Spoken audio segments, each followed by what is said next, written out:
सभी को नमस्ते, वंदे मातरम, राम राम। सभी श्रोतागण का आज स्वस्थ समृद्ध परिवार की ओर से आज के सत्र में सभी का स्वागत करता हूं। वैद्य जी का हृदय से स्वागत करता हूं। आज का विषय है आलचक पित्त का पंचम भाग अनुष्ठित होगा। और मैं आप सभी को बता दूं कि आज दिनांक 30 अप्रैल 2023 रविवार का दिन है और आज हम सभी को आयुर्वेद के विषय पर आलोचक पित्त पर चर्चा होगा और वैद्य जी से जानने को मिलेगा। तो हम सभी जानेंगे इस विषय पर।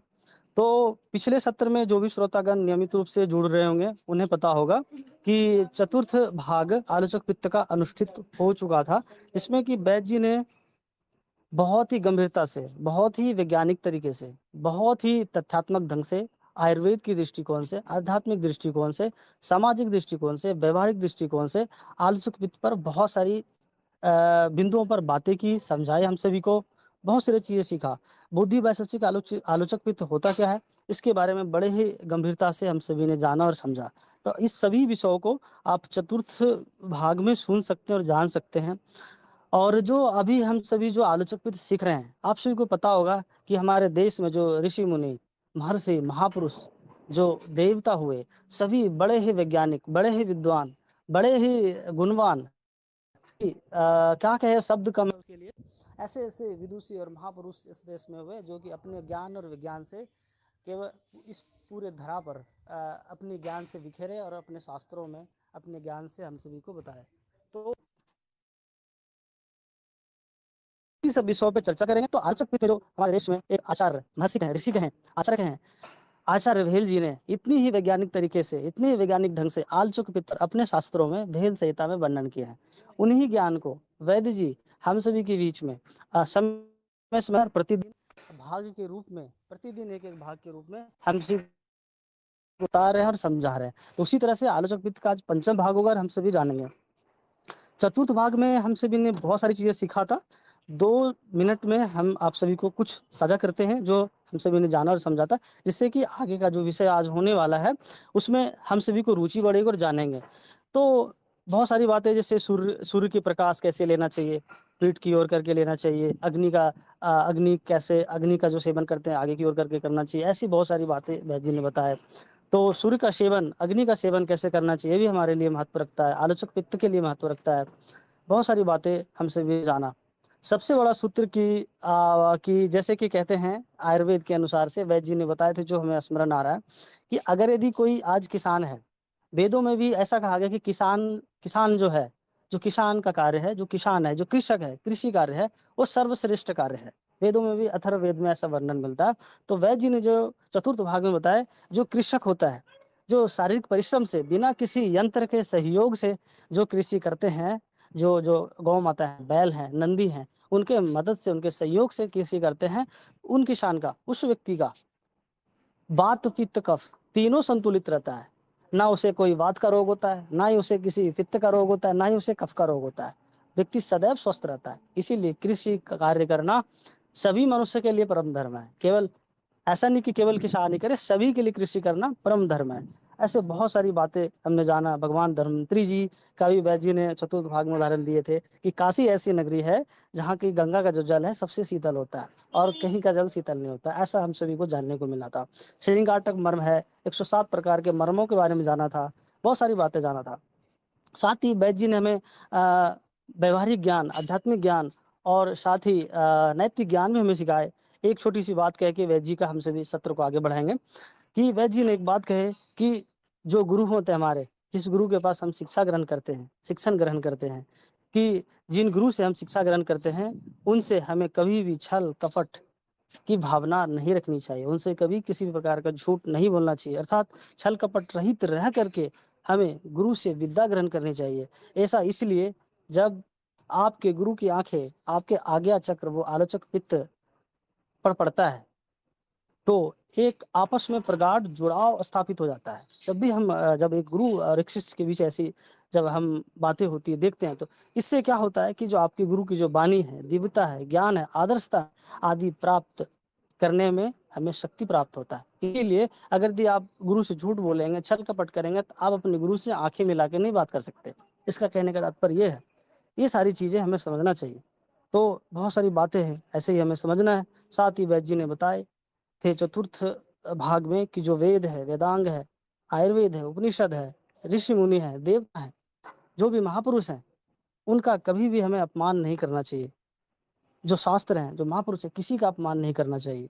अन्यथा अगले जन्म में कभी न कभी हमारा आलोचक पित्त खराब होता है। मैं इतना मानता हूँ कि आलोचक पित्त ने अगर दिया शास्त्र के, वेद के, उपनिषद के, आयुर्वेद के, जो हमारे ऋषि मुनियों के शास्त्र हैं, आर्ष शास्त्र हैं, इन सभी शास्त्रों का अगर यदि आप अपमान करते हैं तो हमारा जीवन कभी सफल नहीं हो सकता, हमें कभी मोक्ष प्राप्त नहीं हो सकता। ये सभी बातें हैं, हमें समझना चाहिए और जानना चाहिए। इसीलिए वैद्य जी के ज्ञान को हम समझे। वैद्य जी का ज्ञान जो बताया जा रहा है, सभी ऋषियों का ज्ञान है, महर्षियों का ज्ञान है, देवताओं का ज्ञान है। वेद, आयुर्वेद, उपनिषद, पुराण सबके ज्ञान यहाँ से वैद्य जी संकलित करके हम सभी को समझा रहे हैं, जिससे कि हम सभी आरोग्य रह सके और हम सभी का जीवन सफल हो सके। तो वैद्य जी का बहुत बहुत धन्यवाद करता हूँ कि ऐसे ज्ञान हम सभी को मिल रहा है, जानने को, समझने को मिल रहा है। तो ऐसे ही हम सभी को मिलता रहे और आने वाले समय में ऐसे ऐसे क्रांतिकारी, ऐसे ऐसे वैद्य निर्माण के क्रांति के ऐसे ऐसे क्रांतिकारी खड़े हो, इस देश में सदैव ही आयुर्वेद का ध्वजा फहराए और कीर्तिमान करे। तो मैं वैद्य जी का बहुत बहुत स्वागत करता हूँ और निवेदन करूँगा कि जो आज का विषय है उसे आरंभ करिए और हम सभी को ज्ञानित करिए। नमस्ते।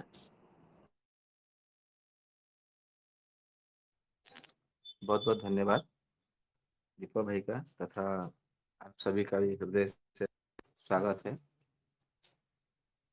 आयुर्वेद के जनक जनक भगवान श्री धन्वंतरि जी को अपने श्री गुरुवर के श्री चरणों में, माता पिता के चरणों में नमन करते हुए आज का जो विषय आलोचक पित्त के जो पंचम भाग है, उस विषय को फिर आगे बढ़ाते हैं। जैसे कि आप सबको पता है, हम सूत्र लेते हैं सबसे पहले। तो आज का भी जो हमने सूत्र लिया है वो आंखों से संबंधित ही है, आलोचक पित्त के ही मतलब संबंधित है। सूत्र ऐसा है कि व्यथयति तरम उपेतः स्वच्छ प्रकृतिन नवद्यः लेस अपि भृशम उद्वीजते चक्षु सक्तेन रजः कणेन अपि। इसका अर्थ यह है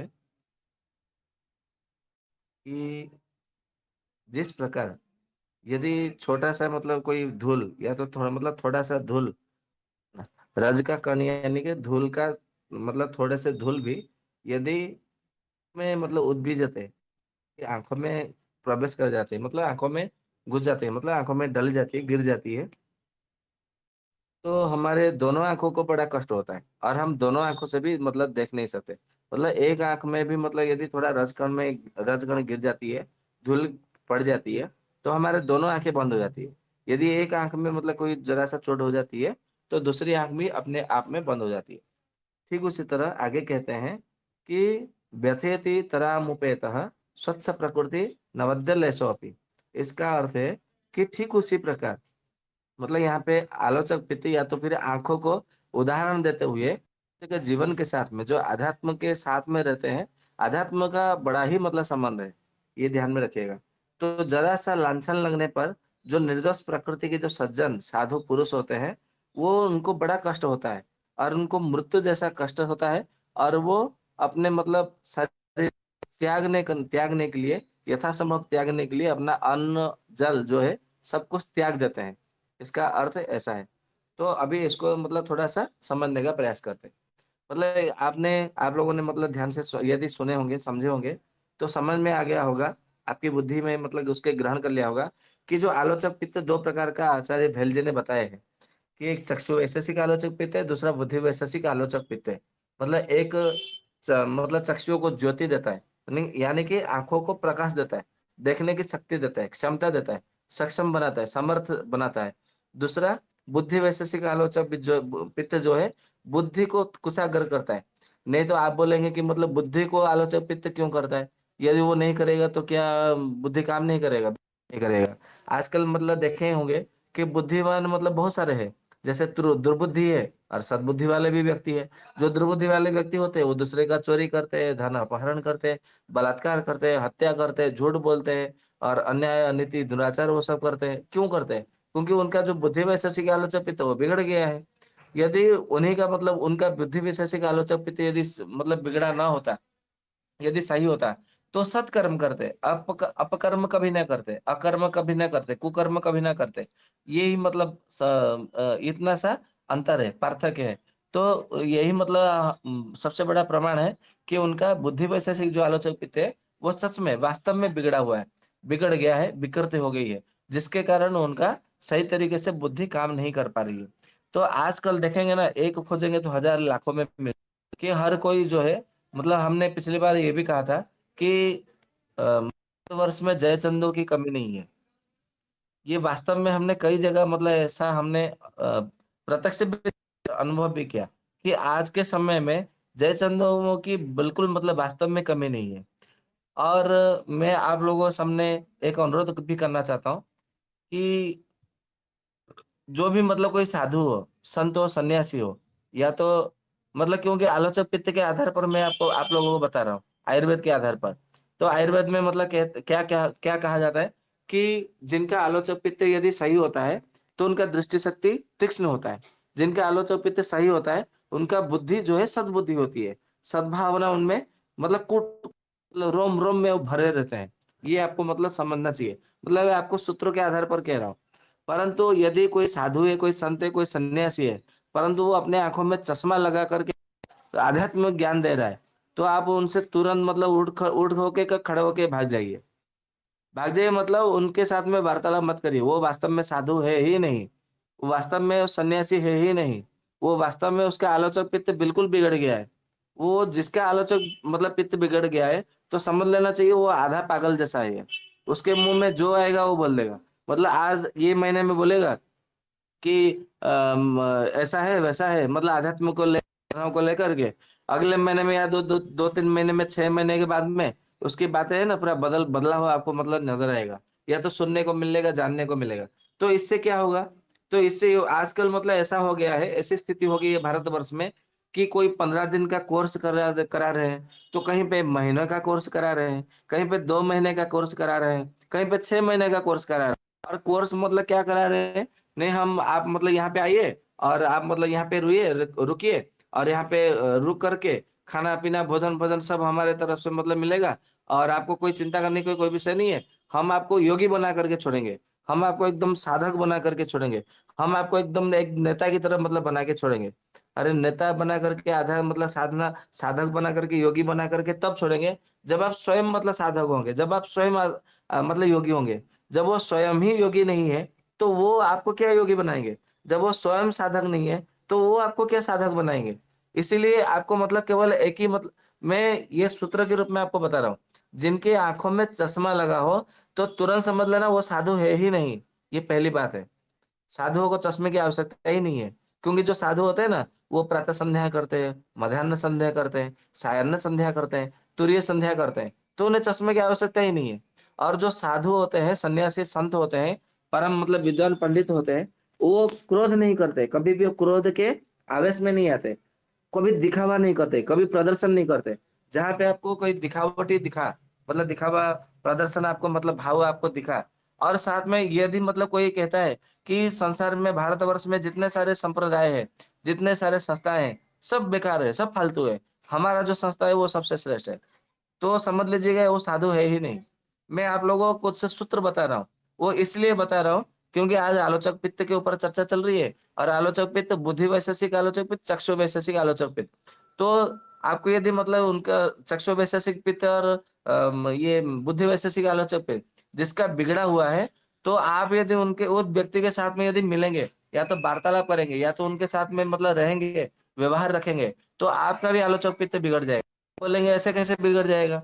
तो ऐसे बिगड़ जाएगा, मैं आपको एक छोटा-सा उदाहरण दे देता हूँ, कि आपने देखा होगा आपके अड़ोस-पड़ोस में या तो घर में आपके या तो आपके किसी रिश्तेदारों में, बंधु-बांधवों में, किसी की आँखों में लालीपन आ गई या तो थोड़ा-सा पीलापन लालपन आ जाता है। तो बोलते हैं कि मतलब मेरे आँख आई है, ऐसा बोलते हैं हिंदी में। आँख आई है या तो आँख आया है। तो इसकी आँखों में आँख मतलब डालने से दूसरे दिन आपके भी मतलब आँख आ जाती है। आँखें आ जाती है ना? जैसे मतलब किसी को एक को खुजली हुआ शरीर में, तो दूसरे को भी मतलब खुजली हो जाती है क्योंकि भ्राजक पित्त जो है मतलब स्थानांतरित हो जाता है। ठीक उसी तरह आलोचक पित्त भी एक मतलब सामने से आमने सामने वो पूरा स्थानांतरित हो जाता है। अभी बोलेंगे वो कैसे हो जाता है, उसका रहस्य क्या है? तो उसका रहस्य ये है, आलोचक पित्त जो है भगवान सूर्यता से संबंध है।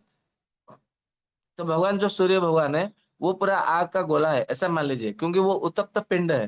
तो जब हम उनके सामने जाते हैं तो हमें भी मतलब गर्मी तो लगता है। और वहां से तो मतलब सोलर पैनल करके वो चार्ज भी मतलब किया जाता है। तो कितने सारे बिजलियां भी मतलब शक्ति वहां से प्राप्त होती है।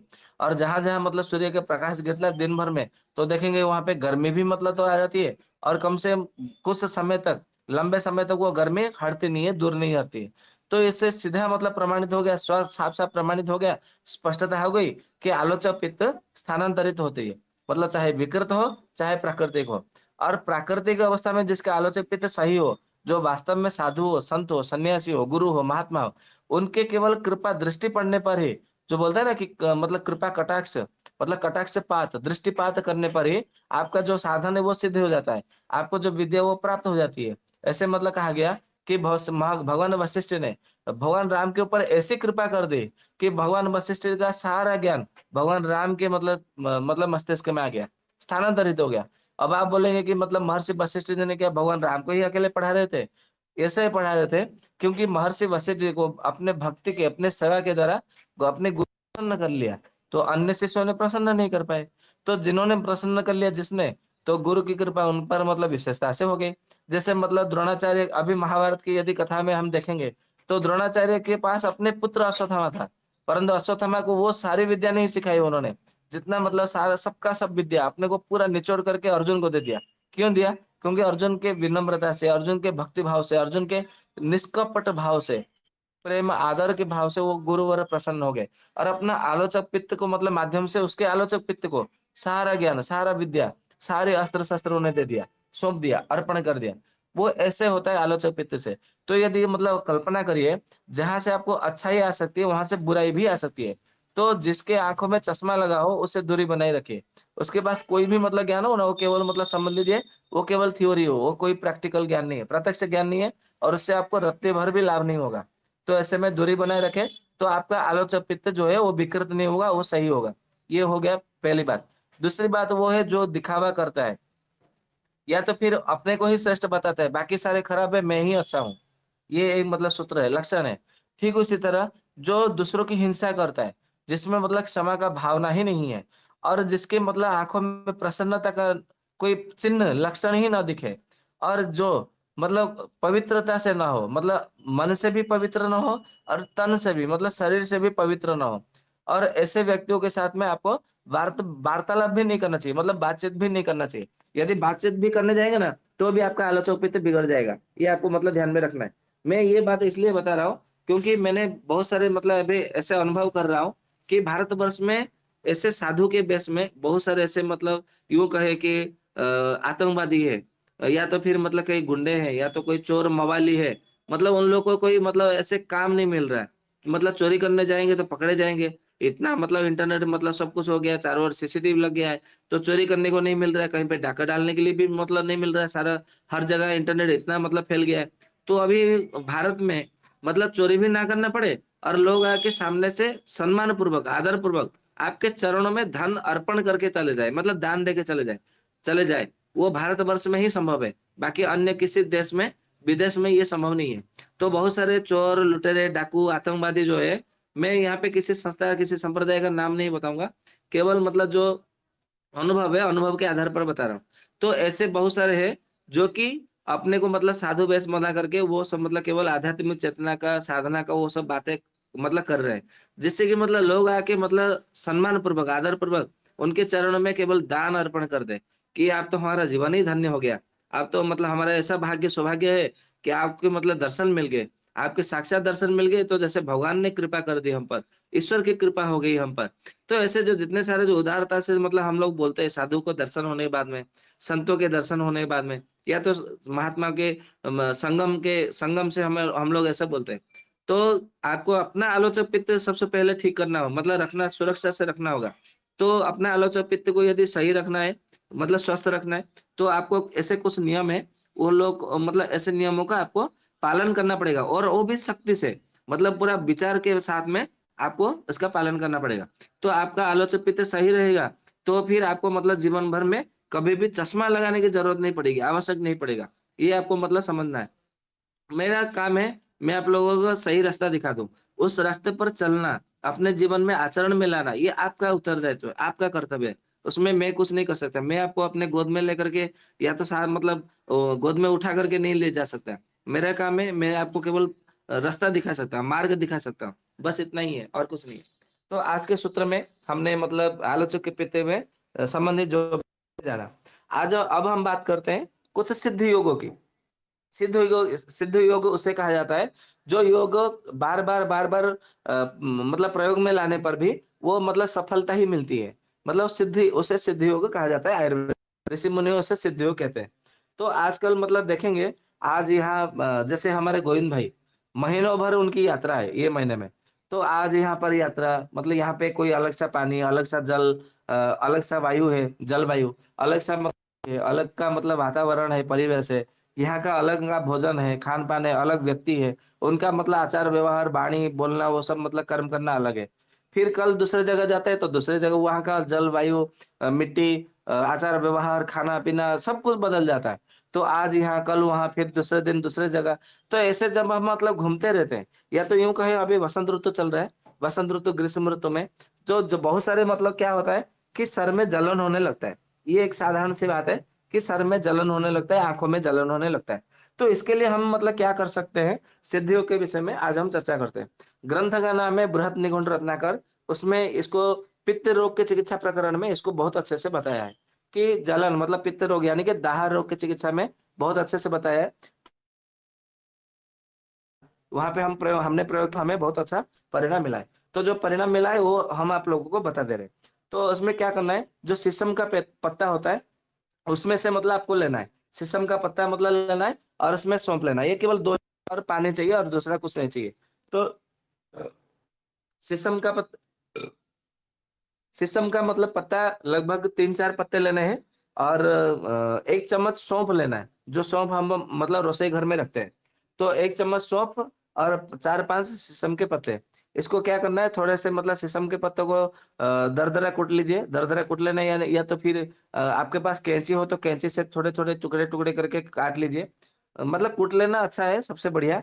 और सौंफ को भी थोड़ा मतलब उसको सौंफ का जो चावल जैसा उसको कर लीजिए, मतलब थोड़े-थोड़े टुकड़े लीजिए इमाम दस्ता में, मतलब हल्का कूट लेना है थोड़ा, 5 मिनट ऐसा कूट लेना है। और उसको क्या करना है, 1 गिलास मतलब नहीं 1 गिलास नहीं, 1 सेर के मतलब वहाँ पे लिखा है। 1 सेर यानी कि आज के हिसाब से यदि देखेंगे क्रिश्चियन के मापदंड के आधार पर, क्रिश्चियन लोगों के आधार पर, तो 1 लीटर ऐसा मान लीजिए। तो 1 सेर मतलब पानी लेना है और पानी लेकर के उसमें क्या करना है, 1 चम्मच सौंफ और 4-5 शीशम का पत्ता, उसको मतलब मिला देना है। और मुला मिला करके उसको मतलब शाम के समय, सूर्यास्त के बाद में शाम के समय, संध्या समय उसको मिला करके किसी बर्तन में रख करके रात को ऊपर छोड़ दीजिए कि रात भर उसमें मतलब ओला गिरता रहे। मतलब वो ओला गिरता है ना रात में, तो जैसे ओला गिरने के लिए रात भर उसको छोड़ दीजिए। और उसमें मतलब यदि चंद्रमा का किरण प्रकाश पड़ता हो तो बहुत अच्छा है, चंद्रमा का ज्योत्सना यदि मतलब पड़े, ना पड़े तो कोई बात नहीं, उसे ओला ओला गिरने के लिए छोड़ दीजिए रात भर। और रात भर मतलब के बाद में सुबह में उसको थोड़ा मतलब हाथ से मतलब मसलिए, मतलब मसलना है, लगभग 5 मिनट 10 मिनट तक मतलब मसलना है। मसलते-मसलते जब पूरा पानी पूरा उसमें मतलब घुल जाए, ऐसा मतलब मिल जाए, उसको फिर क्या करना है, उसको छान लेना है।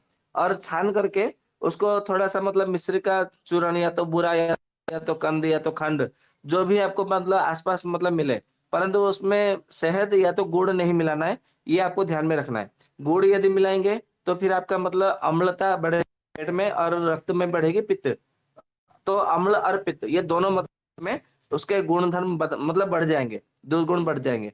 और यदि आपने शहद मतलब मिला दिया, तो ऐसा होगा कि आपको मतलब थोड़ा चक्कर आने की संभावना रहती है। तो इसके लिए उसमें ना गुड़ मिलाना है, ना शहद मिलाना है। केवल मिश्री, खंड, कंद वो सब मतलब आप बुरा वो सब मतलब किसी में से मतलब कुछ भी इसमें से कुछ भी एक द्रव्य मिला सकते हैं। और मिला करके उसको क्या करना है मतलब पी लेना है, सुबह-सुबह खाली पेट में। तो ऐसा 1-2 बार मतलब पीने से मतलब आज पी लिया फिर कल पी लिया, ऐसा 1-2 बार 3 बार पी लेने से जिनको सर में जलन होती है या तो फिर सर में भारीपन होता है या तो मतलब आँखों में जलन होती है, आँखों में से केवल पानी टपकता रहता है, या तो थोड़ा मतलब नाक से पानी मतलब टपक जाता है, लू लू तो नहीं, फ्लू जैसा हो जाता है। जैसा बोलते हैं ना कि वायरस मतलब ये काम करता है, तो ये वायरस के लिए बहुत अच्छा आपको ये औषधि प्रयोग कर सकते हैं।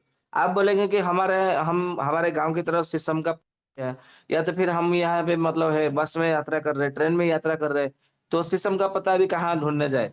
तो शीशम का पत्ता यदि ना मिले, तो उसके बदले में आपको क्या करना है, सौंफ 1 चम्मच ले लेना है और 1 चम्मच सौंफ लेकर के उसमें आप मतलब वही 1 लीटर पानी में भिगो करके उसको मतलब मिश्री मिला करके पी सकते हैं, सुबह-सुबह खाली पेट में।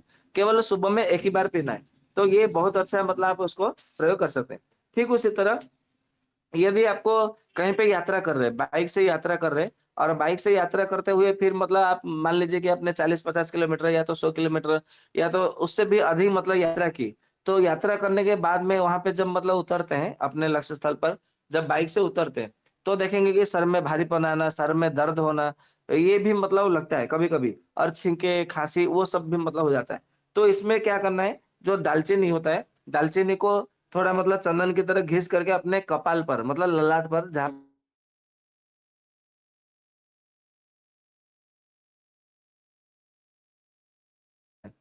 दालचीनी को तो दालचीनी को चंदन की तरह घिस करके आप वहाँ पे लेप लगा देंगे, तो उसमें आपको बहुत अच्छा मतलब परिणाम मिलेगा। ठीक उसी तरह दालचीनी का मतलब चूर्ण को 1 ग्राम मतलब मात्रा में चूर्ण लेना है और उसको शहद के साथ में चाट कर मतलब मिला करके चाट लेना है, तो भी उसमें बहुत अच्छा फ़ायदा करता है। ठीक उसी तरह मेहंदी क यदि वनस्पति जो पेड़-पौधा है मेहंदी का, तो यदि वो मतलब आपको मिल जाए, तो आपको उसको भी मतलब ला करके मतलब उसका फूल यदि मिल जाए तो फूल को घिस करके मतलब लगा दीजिए नाभि पे, तो भी उसमें बहुत अच्छा मतलब फ़ायदा करेगा। मतलब नाभि पे लगाने से भी मतलब वो जो सर का भारीपन है वो ठीक हो जाता है।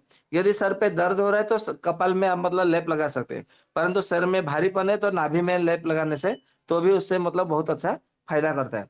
ठीक इसी तरह यदि किसी कोई वैद्य के आस-पास मतलब वैद्य हो, किराने का दुकान बोला, औषधि का दुकान हो, तो आपको मतलब वहाँ पे क्या करना है कि मूलिका क्षार तो आपको आयुर्वेद की औषधि किसी भी दुकान में मिल जाएगी या तो किसी वैद्य के पास मतलब मिल जाएगा।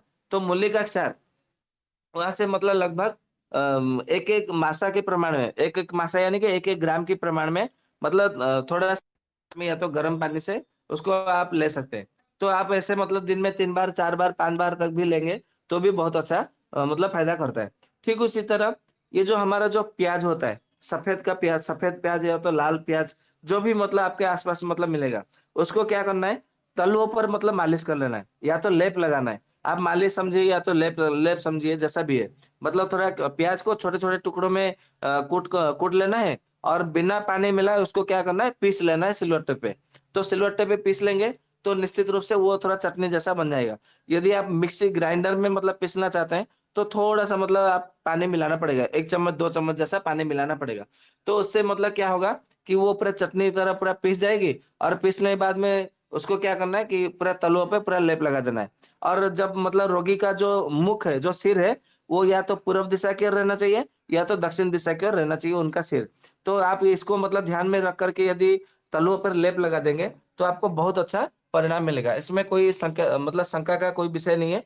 तो निश्चित रूप से देखेंगे धीरे-धीरे जो उनका मतलब सर में भारीपन है, सर में जो दर्द है, वो पूरी तरह से वो गायब हो जाएगा और बिल्कुल मतलब आराम मिलेगा। तो इसके लिए आपको वो प्रयोग करना है। तो ये था आज हमारा मतलब सिद्धियों के विषय में। आशा करता हूँ आप लोग को अच्छा लगा होगा। तो इसको मतलब प्रयोग में लाइए सिद्धियों को भी और ध्यान रहे जो आलोचक पित्त का जो शत्रु के रूप में मतलब कहा था, तो क्योंकि अभी जो समय चल रहा है भारतवर्ष का, ये एक ऐसा मतलब दौर चल रहा है कि मतलब ऐसा है कि और एक मतलब बात बताऊँ, राजीव भाई का नाम लेकर के करोड़पति बनने वाले सपना देख रहे हैं, मतलब करोड़पति बनने के लिए सपने देखने वाले दुनिया में कमी नहीं है। एक खोजेंगे तो हज़ार मिलेगा। तो इसके लिए आप लोग मतलब सब राजीव भाई को मानते हैं, राजीव भाई के नाम पर मतलब सब आग में कूदे पड़े हैं क्योंकि ये जो क्रांति करने निकले हैं आप लोग, आप लोगों को संभवतः ये ध्यान नहीं होगा या तो फिर अनुमान नहीं होगा कि आप लोगों ने आग में कूदा है मतलब आग में कूद लिया है। तो आप इसमें मतलब कूद लिया है तो आप पीछे मत लौटिए। अभी आगे ही बढ़ते रहिए।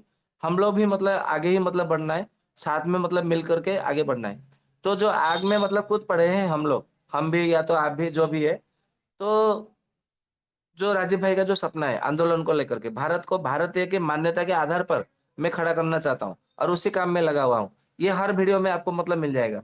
ये मतलब यूट्यूब में जो मिलता है राजीव भाई का वीडियो, तो उनके सपने के मतलब मान करके या तो उनका नाम सुन करके हम उनका अनुसरण करते हैं।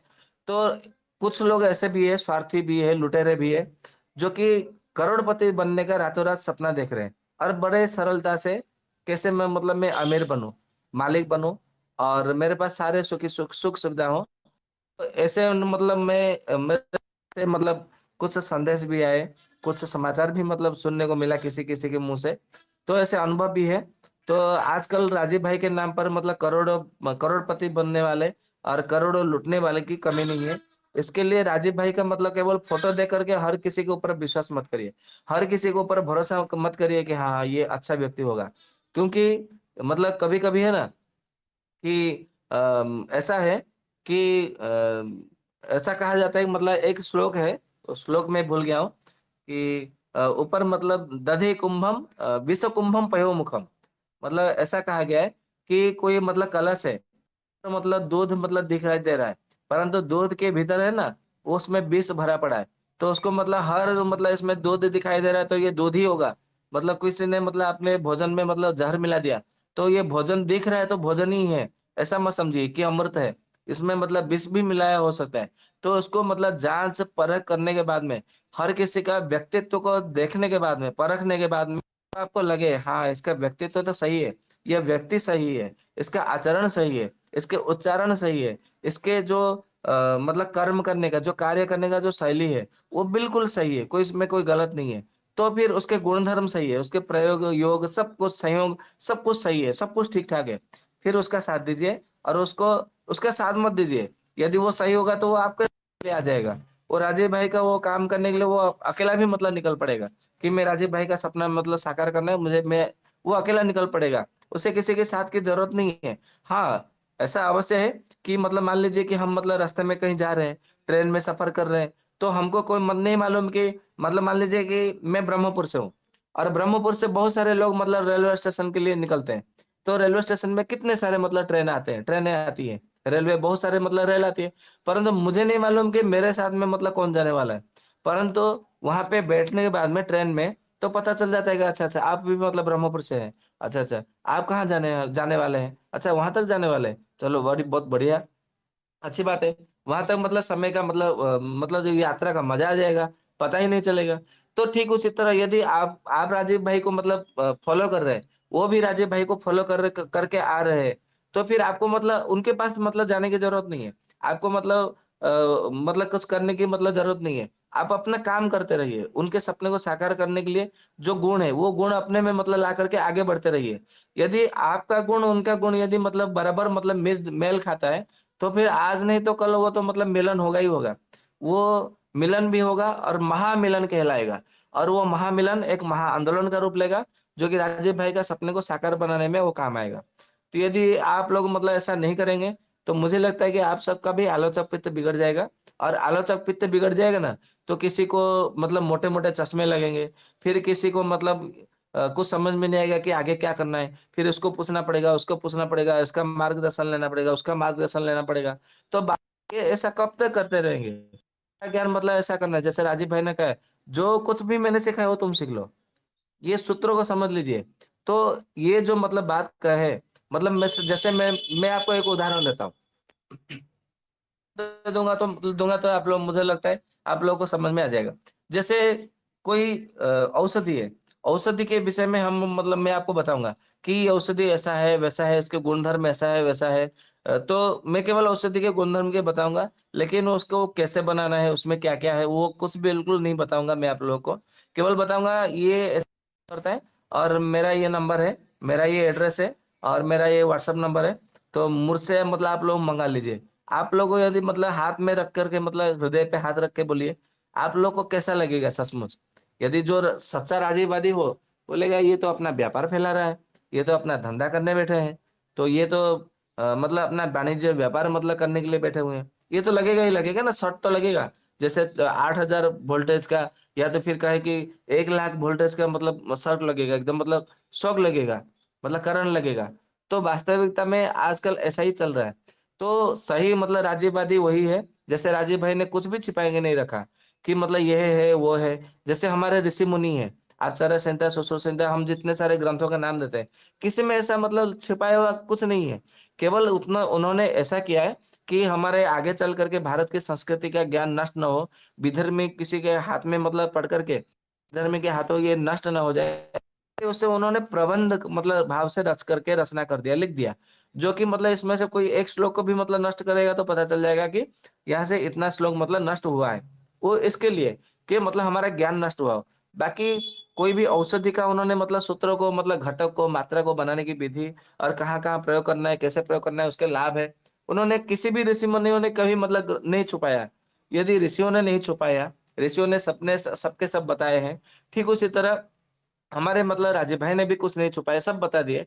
तो फिर आजकल राजीव भाई के नाम पर ये मतलब व्यवसाय क्यों कर रहे हैं? तो राजीव भाई के मतलब यदि मतलब आप मानते हो, राजीव भाई को मतलब मान करके अपना जीवन बढ़ाते हो, तो फिर आप लोग क्यों छुपा रहे हो? बताओ ना खुली किताब की तरह। यदि आप नहीं बता पा रहे हो, तो फिर आप राजीव भाई के मतलब सच्चे राजीववादी हो ही नहीं सकते। ये मतलब मेरे कहने का अर्थ है। तो ऐसे मतलब बहुत सारे लोग भरे पड़े हैं। आप लोग राजीव भाई को मानते हैं, बहुत अच्छी बात है। राजीव भाई के बताए हुए मार्ग पर चल रहे हैं, ये भी बहुत अच्छी बात है।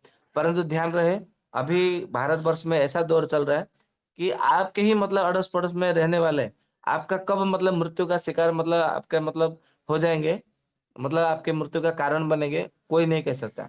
तो अपने को सतर्कता अवलंबन कराइए, सतर्क रहिए, तभी आप मतलब स्वस्थ रह सकते हैं। ऐसा कहा जाता है आयुर्वेद में एक श्लोक है, सूत्र है कि नास्ते जागृत भयम्, मतलब जागृत रहेंगे तो हमें किसी प्रकार का भय नहीं होगा। तो हमें जागृत होना है। अभी मतलब ज्ञान तो मिलेगा ही मिलेगा, परंतु सबसे पहले ये है हमें जागृत होना है। जागृत यानी कि सावधान होना है। सावधान की मुद्रा में सदा रहनी है। यदि हम अभी अभी मतलब सावधान नहीं हुए, तो एक राजीव भाई को तो हम खो चुके हैं। ऐसा ना हो कि हमें मतलब लाखों की संख्या में राजीव भाई को खोना पड़े। ये मेरे अपने मतलब मैं अपने मन की व्यथा आप लोगों के सामने उपस्थापना कर रहा हूँ। हो सकता है कि आप लोग को आज मैं भावुक होकर के बोल रहा हूँ। ऐसा नहीं कि मतलब मुझे कुछ पीड़ा हुई, कष्ट हुआ इसलिए बोल रहा हूँ। इसलिए नहीं कि जो मतलब सपना लेकर के हम चल रहे हैं वो हमारा सपना अधूरा ना हो जाए। एक राजीव भाई को खोने के बाद में हम फिर मतलब अन्य अनेक मात्रा के मतलब लाखों की संख्या में राजीव भाई को ना खोना पड़े। क्योंकि अंधा भी मतलब चलता है ना, उसको जब दिखाई नहीं देता, तो वो लाठी लेकर के चलता है। तो एक बार यदि लाठी उसके मतलब हो जाता है, तो दूसरी बार क्या करता है मालूम है? लाठी को अपने हाथ से वो बाँध देता है, किसी रस्सी के द्वारा। आप लोगों ने देखा होगा, मैंने बाल्यावस्था में देखा है कि कई सारे जो भी अंधे आते हैं ना, वो अपने हाथों को उसमें बाँध के रखते हैं। तो मैंने एक बार मतलब पूछा था किसी मतलब अंधे, वो मेरे मतलब नाना जी के गाँव में आते थे, तो मैं उनको नाना, नाना जी मतलब बोलता था। तो वो मतलब वो बड़े मतलब अच्छे-अच्छे बात करते थे, ज्ञान की बातें करते थे, साधना की बात करते थे और वो साधना करते भी थे। तो वो अलग विषय है। तो मैंने उनको पूछा था कि मतलब आप उसको अपने हाथों से ये रस्सी से बाँध के क्यों रखे? बोले कि मतलब कहीं गुम ना हो जाए, तो मैं अंधा आदमी कैसे देख पाऊँगा, कैसे खोजूँगा, कैसे ढूँढूँगा? इसलिए मैं अपने मतलब हाथों में ये बाँध के रखा हूँ, जिससे कि मतलब मुझे दोबारा कष्ट ना होना पड़े। तो मैंने पूछा क्या एक बार कभी किसी का आपका मतलब खो गया था क्या, गुम हो गया था? बोले हाँ, एक बार गुम हो गया था, तब से मतलब मैं उसको अपने हाथ से बाँध के रखता हूँ। तो जब अंधा व्यक्ति उसको मालूम है कि मतलब मैं एक बार मतलब खो दिया, अभी दोबारा ऐसे नहीं खोना है, नहीं तो क्यों तो बड़े परिश्रम से फिर मतलब लाठी मिलेगी। वो तो लाठी है कहीं भी मिल जाएगी, किसी को भी बोलो भैया मेरा लाठी खो गई, मुझे एक लाठी पकड़ा दो, तो कोई ना कोई लाठी तो दे देगा, बड़े सरलता से सहज भाव से मिल जाएगा। सहज मतलब मिल जाएगा आसानी से। परंतु ये राजीव भाई आसानी से नहीं मिलते। राजीव भाई के जो जो गुण है, जो सत्कर्म है, जो आबादी मतलब जो आज़ादी के लिए जो लड़ रहे हैं, आंदोलन करने वाले, वो सहजता से कहाँ से मिलेंगे? कितने मिलेंगे? इसलिए जितने मतलब मिले हैं उन्हें मतलब सँभाल कर रखना, जागरूक रह से रहना, सतर्कता अवलंबन करना और सावधान बरतना। ये आज का बड़ा ही मतलब मुख्य विषय है। तो ये चारों गुणों अपना मतलब अपने भीतर मतलब धारण करिए। नहीं तो फिर ऐसा एक दिन समय आएगा कि चुन-चुन करके आप लोग को मतलब जैसे क्या बताऊँ अभी मतलब आप लोगों ने मतलब यदि किसी ने महाभारत पढ़ा हो, तो कंस के समय में या तो फिर पुराने यादें आपने ऐसा पढ़ा हो, तो हिरण्यकशिपु राक्षस था, तो वो मतलब अपने सेनाओं को मतलब उसने आह्वान दे दिया था, मतलब आदेश दे दिया था, जारी कर दिया था। अब मेरे राज्य में पूरे भारतवर्ष में घूम-घूम करके देखो, जो मुझे भगवान नहीं मानता, चाहे वो कोई भी हो, उसे मतलब उसकी हत्या कर दो, लूट लो उसकी संपत्ति। उसके घर वालों को पूरा उसके परिवार को ध्वस्त कर दो। ये मतलब उन्होंने आदेश जारी कर दिया था। तो कहीं ऐसा समय ना हो कि जो राजीव भाई को मतलब जिसको राजीव भाई को मानता हो, राजीव भाई को बात करता हो, चोरी छुपे जाओ और उसको मतलब गर्दन उड़ा दो, उसको मतलब मार दो, उसके परिवार का ध्वस्त कर दो, उसका नाम निशान मिटा दो। ये भी आदेश मतलब भविष्य में जारी होने वाला है। मैं आप लोगों को मतलब बता रहा हूँ, मैं आपको डरा नहीं रहा हूँ आप लोगों को। ये सच बात बता रहा हूँ और बता नहीं रहा हूँ, सावधान करा रहा हूँ। और आप लोग मतलब इच्छा है, यदि आप सावधान होना है तो सावधान हो जाइए। तो एकदम से मतलब षड्यंत्र चल रहा है राजीववादियों के मतलब खिलाफ। ये अनुभव भी किया है और कुछ संदेश भी मुझे मिले हैं। इसलिए मैं ये बात मतलब बताना आवश्यक समझा और ये परम आवश्यक है, क्योंकि जितने सारे राजीव भाई है, यदि राजीववादी यदि वो नहीं रहेंगे, तो ये काम फिर आगे कैसे बढ़ेगा? क्योंकि अकेले का काम नहीं है, ये समूह का काम है। सर्व व्यक्तियों को मिल करके आगे बढ़ना है, सामूहिक भाव से मतलब आगे बढ़ना है। तो यही मतलब कहना था आज के सत्र को लेकर के। तो आज का जो आलोचक मतलब पित्त है, तो आलोचक पित्त के विषय में ऐसा है कि जब हमारा आलोचक पित्त के विषय में तो हमारा बहुत सारा मतलब सत्र हो चुका है, चर्चा हो चुका है। उसमें से मैं थोड़ा कुछ मतलब फिर से बता देता हूँ कि जितने सारे मतलब प्रयास कर लीजिए कि ऐसा है कि मतलब ध्यान यदि नहीं करेंगे तो भी आपका आलोचक पित्त बिगड़ेगा। संध्या वंदन नहीं करेंगे तो आलोचक पित्त बिगड़ेगा। और सूर्य दर्शन करेंगे, मतलब सूर्योदय के बाद में सूर्य भगवान का दर्शन मुद्रा से दर्शन नहीं करेंगे तो भी आपका आलोचक पित्त बिगड़ेगा। और साथ में यदि आप मतलब दूसरों की निंदा करेंगे, हिंसा करेंगे, शांति भाव से मतलब दूर रहेंगे, दूरी बनाए रखेंगे, तो भी आपका मतलब आलोचक पित्त बिगड़ सकता है। ठीक उसकी तरह इसके विषय में ये हरित संहिता में महर्षि हरित जी ने एक बात कहा है कि आपको मतलब पथ्य अपथ्य के विषय में निश्चित रूप से ध्यान रखना है। यदि आपने पथ्य और अपथ्य के विषय में ध्यान नहीं दिया और उसका पालन नहीं किया, तो आपका आलोचक पित्त निश्चित रूप से आपका बिगड़ेगा ही बिगड़ेगा। और आलोचक पित्त मतलब केवल आलोचक पित्त नहीं, आपका पूरा मतलब शरीर ही मतलब बिगड़ सकता है। आपका पूरा जीवन ही मतलब नरक तुल्य हो सकता है। तो उसके लिए कुछ मतलब है, मैं आपको मतलब बता रहा हूँ। महाराज जी ने अपने संहिता में ये कहा है कि बिना अपि भेषज व्याधि पथ्यमेव निवर्तते। मतलब आपको कोई भी जैसे मतलब रोग होता है, तो हम केवल रोग के साथ में औषधि सेवन करते हैं रोग को नष्ट करने के लिए। तो औषधि के साथ में हमें वैद्य क्या करते हैं, वैद्य जी क्या बताते हैं कि ये आपको खाना है, ये आपको नहीं खाना है, ये करना है, ये नहीं करना है, ये भी बताते हैं। क्यों बताते हैं? वो इसलिए बताते हैं क्योंकि बिना अपि भेषज व्याधि पथ्यमेव निवर्तते। मतलब बिना मत के आप कितना भी औषधि सेवन करिए, तो उससे कुछ लाभ नहीं होने वाला है। उससे मतलब रत्ती भर भी आपको मतलब लाभ यदि मिल जाए, तो क्षणिक लाभ आपको मतलब मिलेगा, वो पूरी तरह से पूर्ण रूप से आपको लाभ नहीं मिलेगा। ठीक उसी तरह ऐसा कहा गया है कि नहीं पथ्य विहीनस्य भेषजानम सतेरपि। मतलब यदि आप केवल पथ्य का पालन कर रहे हैं और आप कोई औषधि का सेवन नहीं कर रहे हैं, तो भी आपके शरीर में जो रोग है वो नष्ट हो जाएगा। वो रोग अपने आप में धीरे धीरे, परंतु उसमें समय लगेगा, धीरे धीरे दूर हो जाएगा। तो आलोचक पित्त का मतलब जो है हमारी आंखों को दृष्टि देता है और हमारे बुद्धि को बल देता है। तो इसके विषय में एलोपैथी में और आयुर्वेद में क्या क्या मतलब मॉडर्न साइंस में और हमारे ऋषियों के ज्ञान में कितना अंतर है, उसको आज हम थोड़ा मतलब बारीकी से सूक्ष्मता से समझने का प्रयास करेंगे। तो आज के यदि मतलब हम यदि समझने का प्रयास करेंगे, तो उसके लिए क्या करना पड़ेगा, हमें थोड़ा मेडिकल जो साइंस है, मॉडर्न साइंस, उसके ऊपर थोड़ा आलोकपात करना पड़ेगा। तो इसके विषय में मैं आपको थोड़ा मेडिकल साइंस का थोड़ा जरा सा करने का प्रयास करता हूँ। मेडिकल साइंस के आप आधार पर देखेंगे, जैसे कि आपको मालूम है कि आलोचक पित्त आंखों पे मतलब वो उसका मुख्य रूप से प्रभाव पड़ता है आंखों पर। तो यूं मान लीजिए कि आंखों के विषय में चर्चा हो रही है।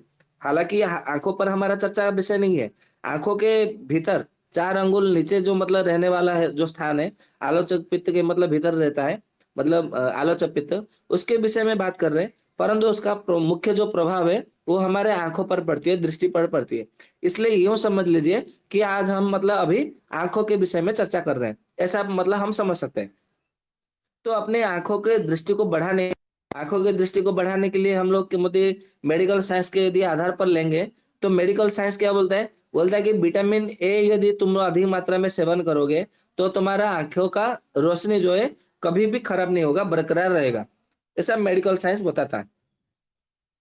और इसको मतलब हम यदि थोड़े से मतलब यदि समझने का प्रयास करेंगे और समझने का प्रयास क्या है, इसके विषय में तो आज चर्चा करना ही करना है। तो मेडिकल साइंस जो मतलब बोलता है कि आपको विटामिन ए मतलब चाहिए। तो विटामिन ए के लिए मतलब क्या उसका मैंने एक मतलब सूची निकाला आज गूगल से। गूगल से और एक डॉक्टर को मतलब फ़ोन करके मैंने पूछा कि भैया मतलब सर ऐसा है। मैं उनको भैया ही बोलता हूँ, उनको बंधु भैया ऐसा ही बोलता हूँ। तो बंधु जी मतलब भैया जी ऐसा है कि विटामिन ए से आँखें ठीक होती है, आँखों की रोशनी मतलब आ जाती है, आँखों को रोशनी मिलता है, ऐसा बोलते हैं। तो ये सही है क्या? बोले कि हाँ, वो सही है। तो ठीक है, उसकी मुझे मतलब थोड़ा सूची भेजिए, मतलब क्या-क्या मतलब होती है। तो वो थोड़े मतलब व्यस्त थे, परंतु फिर भी उन्होंने एक बार मतलब हमने लगभग है ना 1 साल पहले भी मतलब उस विषय में उनके साथ में चर्चा हुआ था और 1 वर्ष पहले हमारा दीपक भैया के साथ में भी मतलब एक बार चर्चा हुआ था रात भर और उस दिन संभवतः एकादशी की रात्रि थी और हमने पूरे रात्रि रात भर एकादशी रात्रि को पूरा उजागर किया था, रात्रि जागरण किया था, मुझे भली-भाँति याद है। 1 वर्ष पहले की बात है, 1 वर्ष या तो 1 वर्ष पहले और भी मतलब पुराना हो चुका होगा, काफ़ी दिन मतलब हो चुके हैं। तो इस विषय में जब हम मतलब आँखों को लेकर के चर्चा चल रहा था, तो भी मतलब उस समय बड़ा मतलब गंभीरता से बातचीत हुई थी, वार्तालाप हुआ था। तो मेडिकल साइंस मतलब मॉडर्न साइंस क्या बोलता है कि विटामिन ए का हम यदि सेवन करते हैं, तो हमारे आँख मतलब मिलता है, रोशनी मिलता है। तो यदि हम इसको आयुर्वेद के आधार पर समझने का भी प्रयास करेंगे।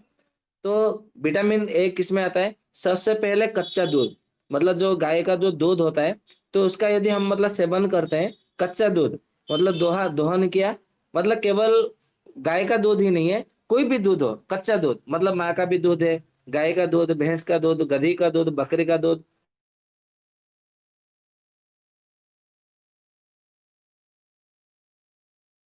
हथनी का दूध, मतलब कहने का अर्थ है कि जितना दूध है, कोई भी दूध हो, कच्चा दूध, वो सारा का सारा विटामिन ए से संबंधित है, मतलब विटामिन ए को बढ़ावा देता है।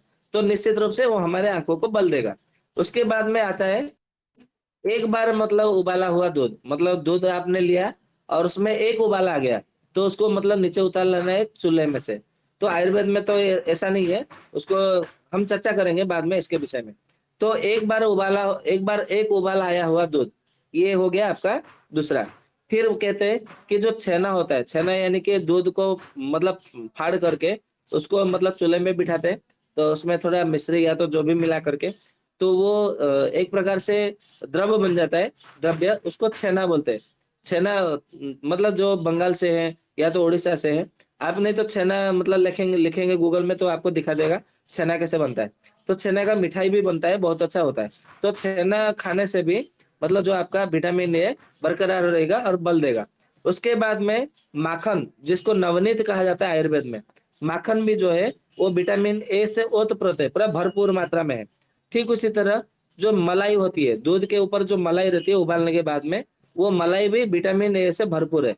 ठीक उसी तरह घी, घी को यदि मतलब हम सेवन करते हैं, तो भी उसमें विटामिन ए है, तो हमारे आँखों को बल देगा। ठीक उसी तरह दालचीनी है, शहद है, फिर मतलब नाशपाती है, फिर अनानास है, फिर नींबू है, गाजर है, फिर जो पत्ता गोभी है, वो है, फिर बैंगन है, टमाटर है, फिर मतलब जितने प्रकार के जो साग है, मतलब पालक का साग, मूली का साग, फिर मिर्ची का साग, ठीक उसी तरह सेम है और लौकी है। जितने प्रकार के मछली है, वो सारे मछलियाँ आपको मतलब मछली को खाने से आपका विटामिन ए बढ़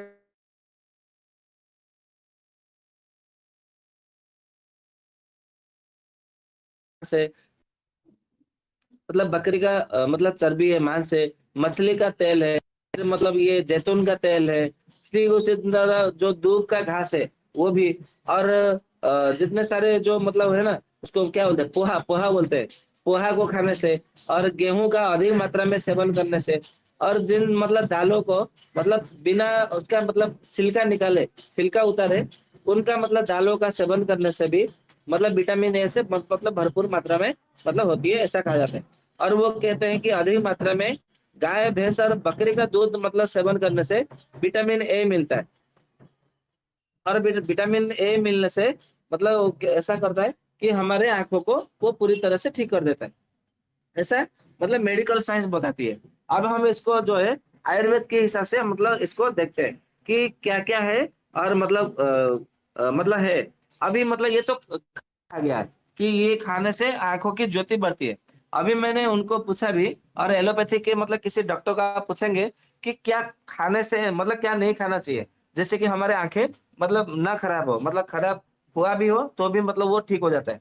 तो उसके लिए मतलब उन्होंने कहा कि जो मतलब यदि नहीं खाना है, तो ऐसा है कि आपको मतलब जो उबाला हुआ दूध है वो नहीं खाना है। ठीक उसी तरह मूँग का दाल नहीं खाना है, और उसके साथ में ऐसा कहा गया है, बकरी का मतलब मांस नहीं मतलब बकरी का चर्बी खा सकते हैं, परंतु मांस नहीं खा सकते, ऐसा उन्होंने कहा था। बकरी का मांस मतलब नहीं खाना है। ठीक उसके बाद में कहता है कि मतलब जितने प्रकार जो अंगूर है और ये संतरा है, ठीक उसी तरह मतलब जो आम है और लहसुन है और आंवला है, जितने प्रकार के जो खट्टे मतलब फल है, और मूली है, गाजर है, और उसके साथ में मतलब ये है, क्या बोलते हैं उसको, मतलब जो सहजन का जो साग है, तो सही दोनों का मतलब साग का भी मतलब सेवन नहीं करना चाहिए। और उसके साथ में ऐसा है कि जितने सारे जो मीठा द्रव्य है वो अधिक मात्रा में सेवन नहीं करना चाहिए, ऐसा उनके हिसाब से मतलब कहा गया है। और ऐसा कहा गया है कि अनार नहीं खाना है, नारियल नहीं खाना है, और पपीता होता है वो नहीं खाना है, ये लोग मतलब बताते हैं। और उसके साथ में कहा गया है कि मतलब कच्चा केला नहीं खाना है, करेला नहीं खाना है, और परवल नहीं खाना है, ककोड़ा नहीं खाना है, ये सब मतलब उन्होंने मना किया है। और जो जो नहीं खाना है, जो नहीं खाना है, मसूर नहीं खाना है, और साथ में कहा है कि जो मतलब जो तेल है, मतलब सर पे तेल का मालिश नहीं करना है, ये उन्होंने मतलब कहा है। और कान में तेल तेल नहीं डालना है, ये मतलब ये भी मतलब उन्होंने मतलब कहा है। अभी हम इसको देखते हैं कि क्या-क्या कहा है आयुर्वेद में, कि आलोच्य पित्त को ठीक करने के लिए क्या करना चाहिए और क्या नहीं करना चाहिए। अभी इसको मतलब हम अच्छे से समझने का प्रयास करेंगे। सबसे पहले ऐसा कहा गया है कि आपको बीच-बीच में लंघन करना चाहिए। ये आयुर्वेद के हिसाब से मैं बता रहा हूँ कि क्या करने से हमारा आलोच्य पित्त खराब नहीं होगा। तो आयुर्वेद में कहा गया है कि प्रत्येक 15 दिन में एक बार आपको लंघन करना चाहिए। तो प्रत्येक एक बार मतलब आप समझ रहे होंगे कि ये निश्चित रूप से एकादशी की ओर ही जाती है। क्योंकि हर 15 दिन में एक बार आपको मतलब करना है, या तो फिर आप अमावस्या से अमावस्या मतलब लेंगे, तो अमावस्या मतलब महीने में 1 ही बार आता है। यदि पूर्णिमा को पूर्णिमा लेंगे तो वो भी 1 बार मतलब आती है। यदि आप संक्रांति को लेंगे तो संक्रांति महीने में 1 ही बार आती है। तो यदि हम मतलब किसी विशेष तिथि विशेष को लेंगे, जैसे प्रतिपद से प्रतिपदा, या तो द्वितीया से द्वितीया, ऐसे मतलब यदि हम 15 दिन आ सकता है। परंतु यदि हम देखेंगे तो आयुर्वेद में बाद में कुछ-कुछ ग्रंथों में एकादशी व्रत करने के लिए पुरुषों को 30 दिन उपवास और स्त्रियों को 64 दिन का उपवास कहा गया है साल भर में। तो निश्चित रूप से यहाँ पर भी मतलब इसको एकादशी को व्रत ही मतलब मानना चाहिए। हालाँकि ये आलोचक पित्त को मतलब बल देने के लिए, या तो यूँ कहें कि उसको ना मतलब बिगड़े विकृत ना हो, उसके लिए मतलब कहा गया है। इसके लिए इसको अधिक मात्रा में विस्तार से नहीं बताया गया है। तो कहा गया है कि आपको हर 15 दिन में 1 दिन आपको उपवास करना चाहिए। तो इससे देखेंगे कि आपका आलाचक जो पित्त है, वो कभी नहीं बिगड़ता है। ठीक उसी तरह कहा गया कि प्रत्येक दिन रात को सोने से पहले आँखों में अंजन लगाना चाहिए। रात को सोने से पहले अंजन लगाना ही चाहिए, और अंजन अंजन यानी कि काजल, काजल लगा करके आपको सोना चाहिए रात को। तो रात को यदि काजल लगाकर सोते हैं, तो वो काजल क्या करेगा आपको मतलब आँखों को बल देगा, आलोचक पित्त को वो बल देगा। तो आपको फिर कभी आपको आँखों में चश्मा लगाने की ज़रूरत नहीं पड़ेगी। परंतु आजकल ऐसा हो गया है टीवी के विज्ञापन देख-देख करके कि ये हीरोइन है, सुबह में वो नहा धो करके आया, अच्छा कपड़ा पहना, और मतलब उसने अपने आँखों में ये लैक्मे लैक्मे कंपनी का मतलब ब्रांड का मतलब काजल लगाया आँखों में। ये कंपनी ब्रांड का मतलब काजल लगाया आँखों में। तो घर पे मतलब अपने पति के सामने झगड़ा कि मेरे लिए उसका वो ब्रांड का मतलब मेरे लिए काजल लेके आओ। और वो नहा धो के आने के बाद में आँखों में काजल लग आएगी। तो उससे आपको मतलब रत्ती भर भी लाभ नहीं होगा। तो लगा लगा के फायदा क्या? आप मतलब ब्रांड का मतलब काजल लाएँगे अच्छे मतलब इतने महँगे-महँगे दामों में, और आँखों में लगाएँगे सज-धज करके, सोलह श्रृंगार करके, परंतु आँखों के लिए रत्ती भर भी परिणाम नहीं मिलेगा। तो फायदा क्या है पैसा खर्च करने का? तो आयुर्वेद के हिसाब से जब यदि देखेंगे, तो काजल लगाने का जो सही समय है वो रात है। तो रात में सोते समय आपको आँखों में काजल लगाना है। फिर उसके बाद में कहते हैं कि आपके शरीर में से जितना आप मतलब पानी पीते हैं, वो तो पसीना कुछ ना निकलना चाहिए और कुछ मूत्र के रास्ते निकलना चाहिए। पेशाब तो मतलब कुछ-कुछ मात्रा में निकल ही रहा है, परंतु पसीना आजकल किसी का भी नहीं निकल रहा है। क्योंकि आजकल जो हर कोई ये जो है पंखे के नीचे बैठे हैं, कूलर के सामने बैठे रहते हैं, एसी लगा करके एसी रूम में रहते हैं, बैठे रहते हैं। तो फिर उनका पसीना कैसे निकलेगा? तो पसीना नहीं निकल रहा है, इसलिए उनका आलोचक पित्त बिगड़ रहा है। आलोचक पित्त बिगड़ रहा है, इसलिए आँखों में मोटी-मोटी चश्मा लगाना पड़ रहा है। और आलोचक पित्त बिगड़ रहा है, इसलिए उन काम नहीं कर रही है। आलोचक पित्त बिगड़ रहा है, इसलिए वो आधा पागल जैसा हो रहा है, क्योंकि उनका बुद्धि वैशेषिक आलोचक पित्त काम नहीं कर रहा है। तो उनको मतलब क्या सही है, क्या गलत है, मतलब निर्णय लेने में जो सक्षम होना चाहिए, वो सक्षम नहीं हो पा रहे हैं कि मुझे करना ये करना चाहिए या नहीं करना चाहिए। वो निर्णय नहीं ले पा रहे हैं, क्योंकि उनका बुद्धि जो विशेष जो आलोचक पित्त है वो मति मत मत मतलब ये कह सकते हैं कि उनकी मति मारी गई है। तो वैसे आलोचक पित्त को ठीक करना है, तो अपने शरीर से पसीना छूटने दीजिए। पसीना छूटेगा तभी आपका मतलब जो बुद्धि है वो सही दिशा में, आप सही क्या है गलत क्या है आपका विवेक जो है आपको मतलब बल देगा। ये ध्यान में रखना है।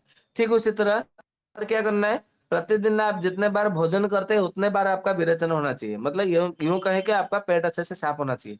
हमने ये जब मतलब सत्र शुरू-शुरू आरंभ हुआ था, उसी समय मतलब एक बार कहा था किसी सत्र में कि जितने बार खाओगे उतने बार जाना चाहिए। मतलब जितने बार खाना खाया उतने बार आपको जाना चाहिए। ये उसका प्रकृति का नियम है।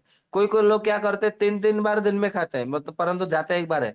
वो भी मतलब कितना पेट अच्छे से साफ नहीं हो रहा है। फिर बोलते हैं कि मेरा पेट फूल रहा है, मेरे में एसिडिटी है, मुझे गैस बन रहा है, वो हो रहा है। तो मतलब क्या एक ही दिन में गैस बन गया? ऐसा तो नहीं है कि एक ही दिन में गैस बन गया, कल तक तुम ठीक थे, रात में मतलब अच्छे से थे, फिर तुम्हें गैस बन गया। बोला नहीं, नहीं वो मतलब बीच-बीच में कभी-कभी ऐसा होता है। तो फिर रोग को और मतलब को और आगे क्यों बढ़ा रहे हो? उसके कारण को और क्यों बढ़ा रहे हो? उसको कारण को अभी नष्ट करो, अभी तुम्हें मतलब अवसर मिल रहा है। तो जानने को मिल रहा है, जानकारी मिल रही है, अभी उसको नष्ट करो उसके कारण को। ये मतलब करना चाहिए। फिर क्या करना है कि प्रतिदिन जो है नश्य लेना है अपने नाक में। चरक संहिता का आप देखेंगे सूत्र स्थान में एक तेल बताया है, जिसका नाम है अणु तेल। और चरक महर्षि है कि जन्म से लेकर के मतलब मृत्यु तक आपको प्रतिदिन अपने एक-एक बूंद या तो 2-2 बूंद अपने दोनों नाखूनों में अणु तेल आपको लेना ही चाहिए, ढालना ही चाहिए। आप यूँ ना सोचे मतलब मुझे कुछ हुआ नहीं, मैं क्यों डालूँ, मैं क्यों नश्य लूँ? मतलब वो है कि वो आपके मतलब ऊर्ध्वजत्रु जो जितने रोग है, वो आपको होने ही नहीं देगा। मतलब रोग ना हो इसके लिए वो प्रयोग करना है।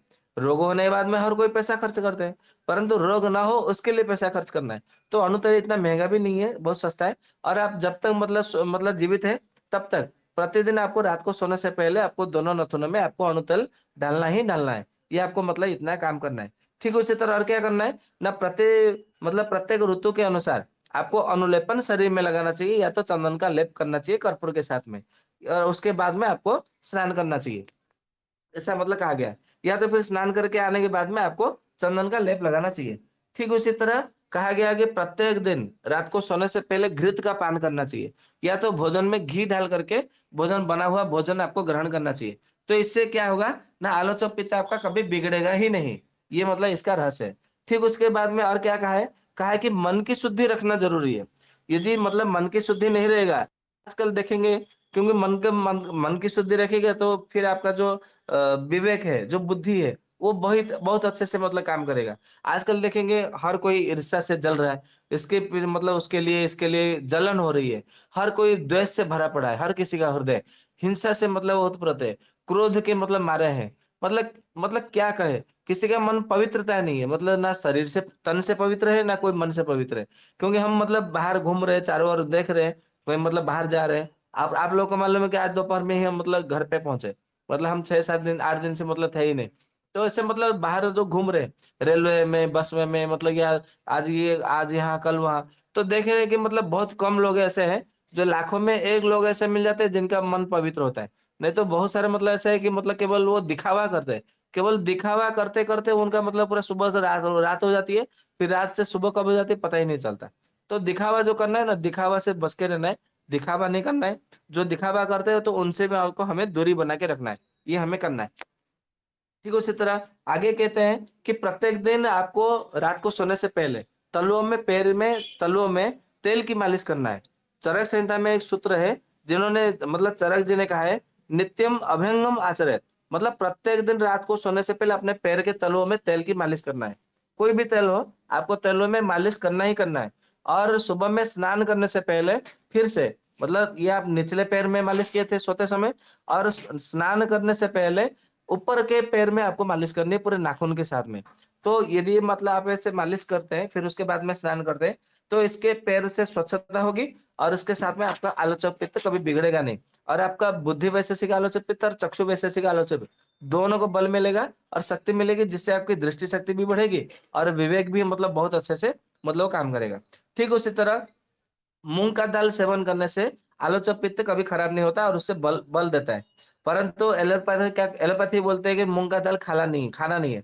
मूंग का दाल खाओगे तो आपका आंखों की ज्योति नष्ट हो जाएगी। और आजकल तो हर घर में तुअर का दाल, तुअर का दाल, तुअर का दाल चल रहा है। मतलब बोल रहे हैं कि तुअर का दाल सबसे श्रेष्ठ है। वो इसीलिए क्योंकि आयुर्वेद के अनुसार कहा गया है कि तुअर का दाल जो है आंखों के लिए हानिकारक है और मूंग का दाल जो है आलोचक पित्त के लिए लाभदायक है, गुणकारी है।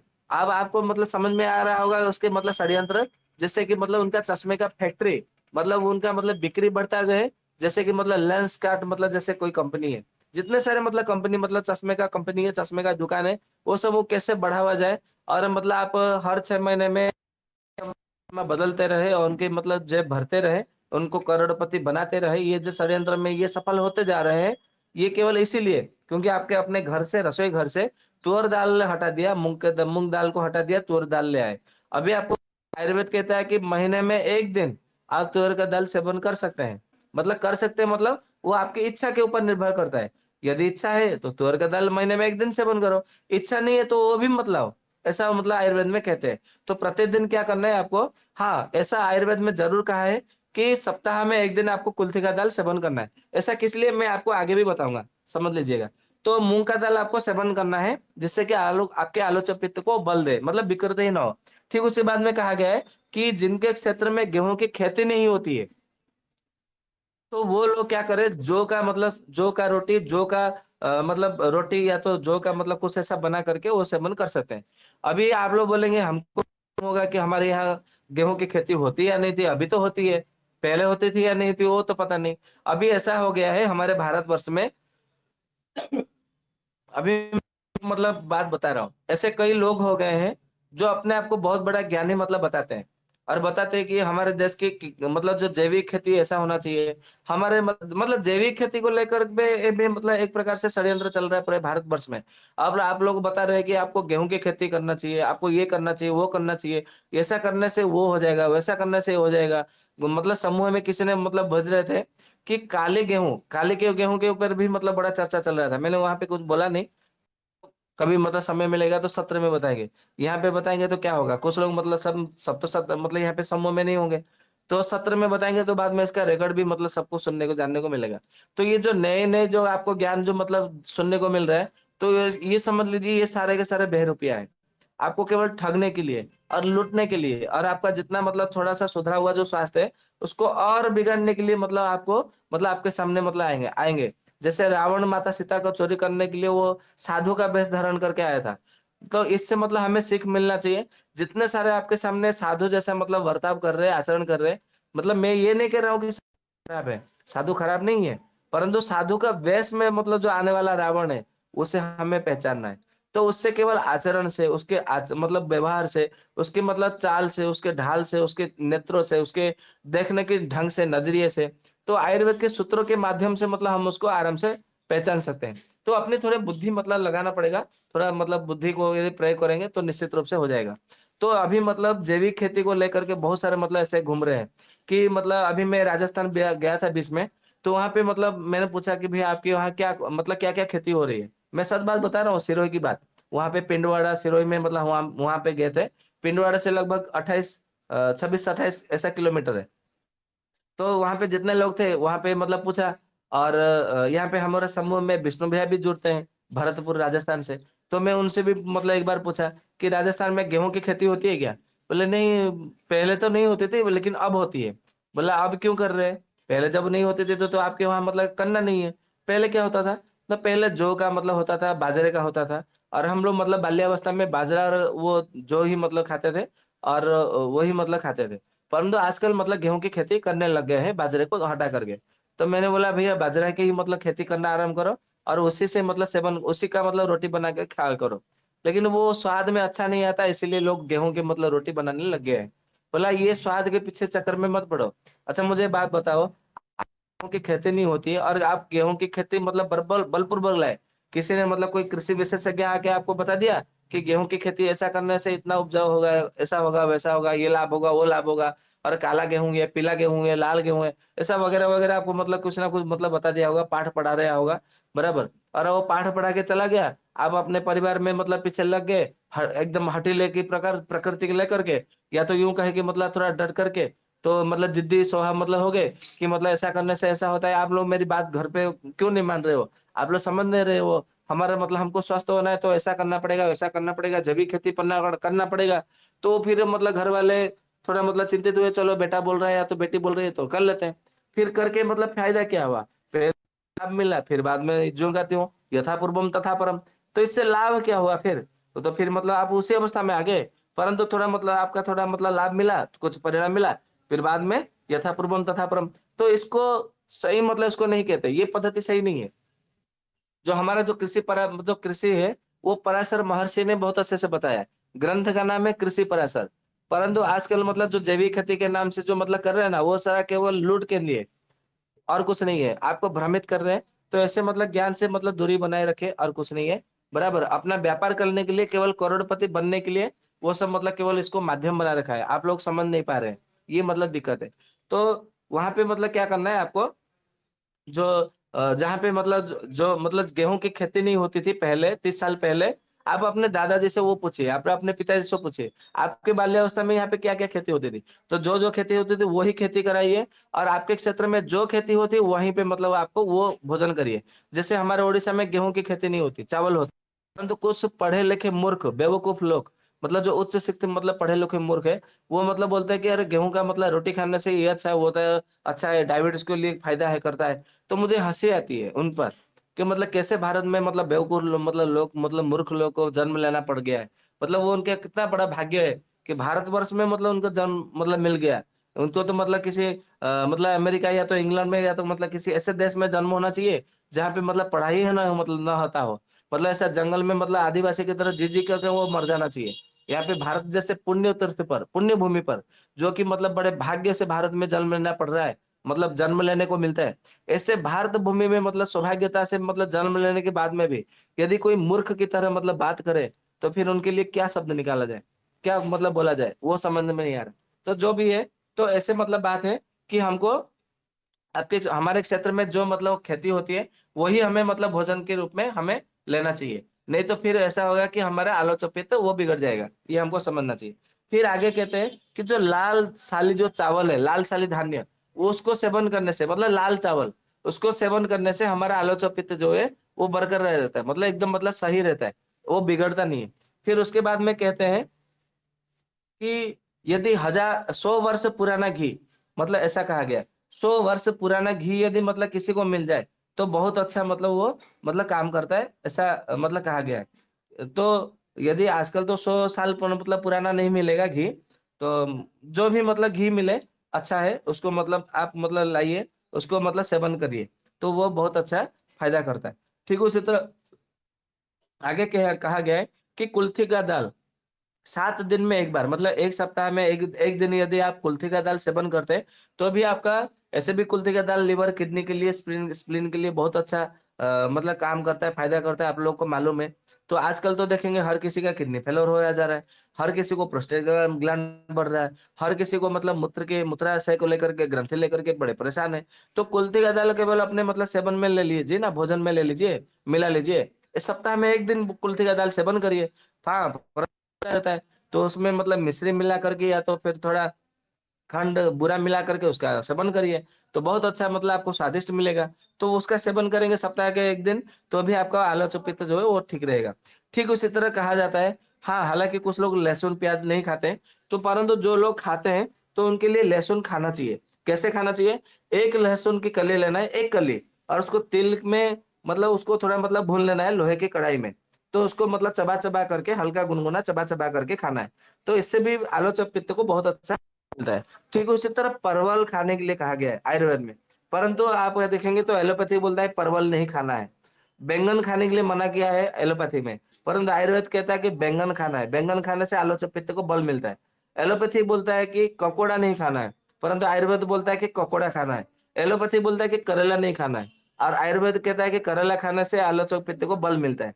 और एलोपैथी बोलता है कि कच्चा केला नहीं खाना है, नहीं तो फिर आपका विटामिन ए उसमें नहीं है और फिर आपका मतलब जो है आलोचक मतलब आँखों की रोशनी मतलब खराब हो सकती है। परंतु आयुर्वेद कहता है कि कच्चे केले की सब्जी बना के खाने से आयुर्वेद मतलब आलोचक पित्त को बल मिलता है। मतलब विकृत नहीं होता है। ठीक उसी तरह कच्चे मूली का यदि मतलब सलाद जैसा बना करके खाएँगे, मुरमुरा के साथ में, तो आलोचक पित्त को बल देता है। ठीक उसी तरह पुनर्नवा है, भृंगराज है, मकई का साग है, साली का साग है, घृतकुमारी सोरस है और मतलब धनिया है। धनिया का पानी, आप धनिया का पत्ते का रस यदि हम मतलब ढालेंगे, आप भेषज रत्नावली में देखेंगे तो उसमें साफ-साफ भेषज रत्नावली में कि धनिया का पत्ते का रस, ताजा पत्ते का रस, यदि मतलब उसको कूट करके उसका रस निकाल करके आँखों में डालेंगे, तो आँखों का आलोचक पित्त मतलब पूरा सही हो जाता है और आँखों की रोशनी बढ़ जाती है और आँखों की जलन, आँखों के कई सारे रोग नष्ट हो जाते हैं। तो धनिया का पत्ते का रस यदि आँखों में डालने से वो ठीक हो जाता है। तो धनिया का पत्ते का चटनी सप्ताह में 1 दिन तो खाना ही चाहिए और आप कोई भी व्यंजन बनाते हैं, तो उसमें धनिया का पत्ती अवश्य डालिए। तो इससे क्या होगा आपके मतलब 100 साल की आयु में भी कभी चश्मा नहीं लगाना पड़ेगा। ये आपको ध्यान में रखना है। ठीक उसी तरह आगे कहते हैं कि सेंधा नमक मतलब खाना है। तो सेंधा नमक खाने से आपका आलोचक पित्त को सही बल देता है। परंतु एलोपैथी वाले बोलते हैं कि आयोडीन वाला नमक खाना है। आयोडीन वाला नमक खाने से क्या होता है? आलोचक पित्त बिगड़ता है। ठीक उसी तरह त्रिफला सेवन करने के लिए कहा गया है। तो त्रिफला का सेवन करने से आपका आलोचक पित्त बल मिलता है, आलोचक पित्त। तो त्रिफला में हरड़, बेहड़, आंवला है और ये एलोपैथी वाले बोलते हैं क्या क्या बोलते हैं कि उनको आंवला खाने के लिए मतलब मना किया गया है और वो विटामिन ए से मतलब कहते हैं और ये आंवला में तो विटामिन सी होती है। आप लोगों को मालूम है विटामिन सी यानी कि सबको हर को मालूम है कोरोना के समय में सब लोग मतलब आंवले का रस, आंवले का चूरन, आंवले का मतलब ये कैंडी, आंवले का मुरब्बा वो सब ज्यादा मात्रा में खाए थे। क्यों? वो क्योंकि इसलिए क्योंकि उसमें विटामिन सी था और आंवले का रस सेवन करने से आंखों को बल मिलता है। ऐसा भेषज रत्नावली में, चरक संहिता में, सुश्रुत संहिता में, बागभट में सबने मतलब लिखा है। कि आंवले का रस सेवन करने से, आंवले का रस आँखों में डालने से हमारे आँखों को बल मिलता है, ज्योति नेत्र ज्योति बढ़ती है। तो परंतु मतलब हम देखेंगे आँखों को बल मिलता है तो आंवले से, तो आंवला तो विटामिन ए नहीं है, विटामिन सी है। तो वो लोग विटामिन ए को क्यों मतलब ऐसा बल देते हैं, सक मतलब जोर देते हैं? ऐसा इसीलिए क्योंकि विटामिन ए में जितना सब मतलब वो आता है, वो सब के सब आपके आँखों के आलोचक पित्त को खराब करेगा। वैशेषिक आलोचक पित्त को भी खराब करेगा और चक्षु वैशेषिक आलोचक पित्त को भी खराब करेगा।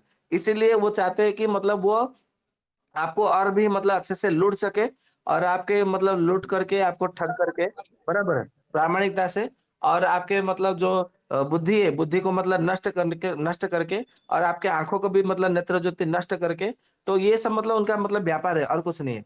फिर आगे क्या कहते हैं, बोलते हैं कि त्रिफला का शहद के साथ में सेवन करने से या तो त्रिफला का घी के साथ में सेवन करने से आलोचक पित्त को बल मिलता है। फिर उसके बाद में कहते हैं कि जूते को यदि मतलब बरसात के ऋतु में और ग्रीष्म ऋतु में यदि जूता पहनते हैं या तो मतलब गंबा कौन से जूता तो उसमें तो मतलब बात का विषय है क्योंकि अभी तो यदि मैं यहाँ पे उसका सूत्र बताऊंगा तो बहुत सारे ऐसे मतलब ठग है जयचंद घूम रहे हैं कि कल से ही मतलब वो जूता बनाना आरंभ कर देंगे और वहां पे लिख देंगे इसको मतलब करने से आंखों की ज्योति बढ़ते हैं और इसका जूते का दाम कितना है कोई बोलेगा 1,000 रुपया कोई बोलेगा 2,000 रुपया कोई बोलेगा 5,000 रुपया कोई बोलेगा यहाँ नहीं मिलता वो बड़े मतलब दूर से लाना पड़ता है और ऐसा है वैसा है वो बड़ा कष्टदायक होता है बड़े मतलब मुश्किल से मिलता है इसके लिए इतना महंगा है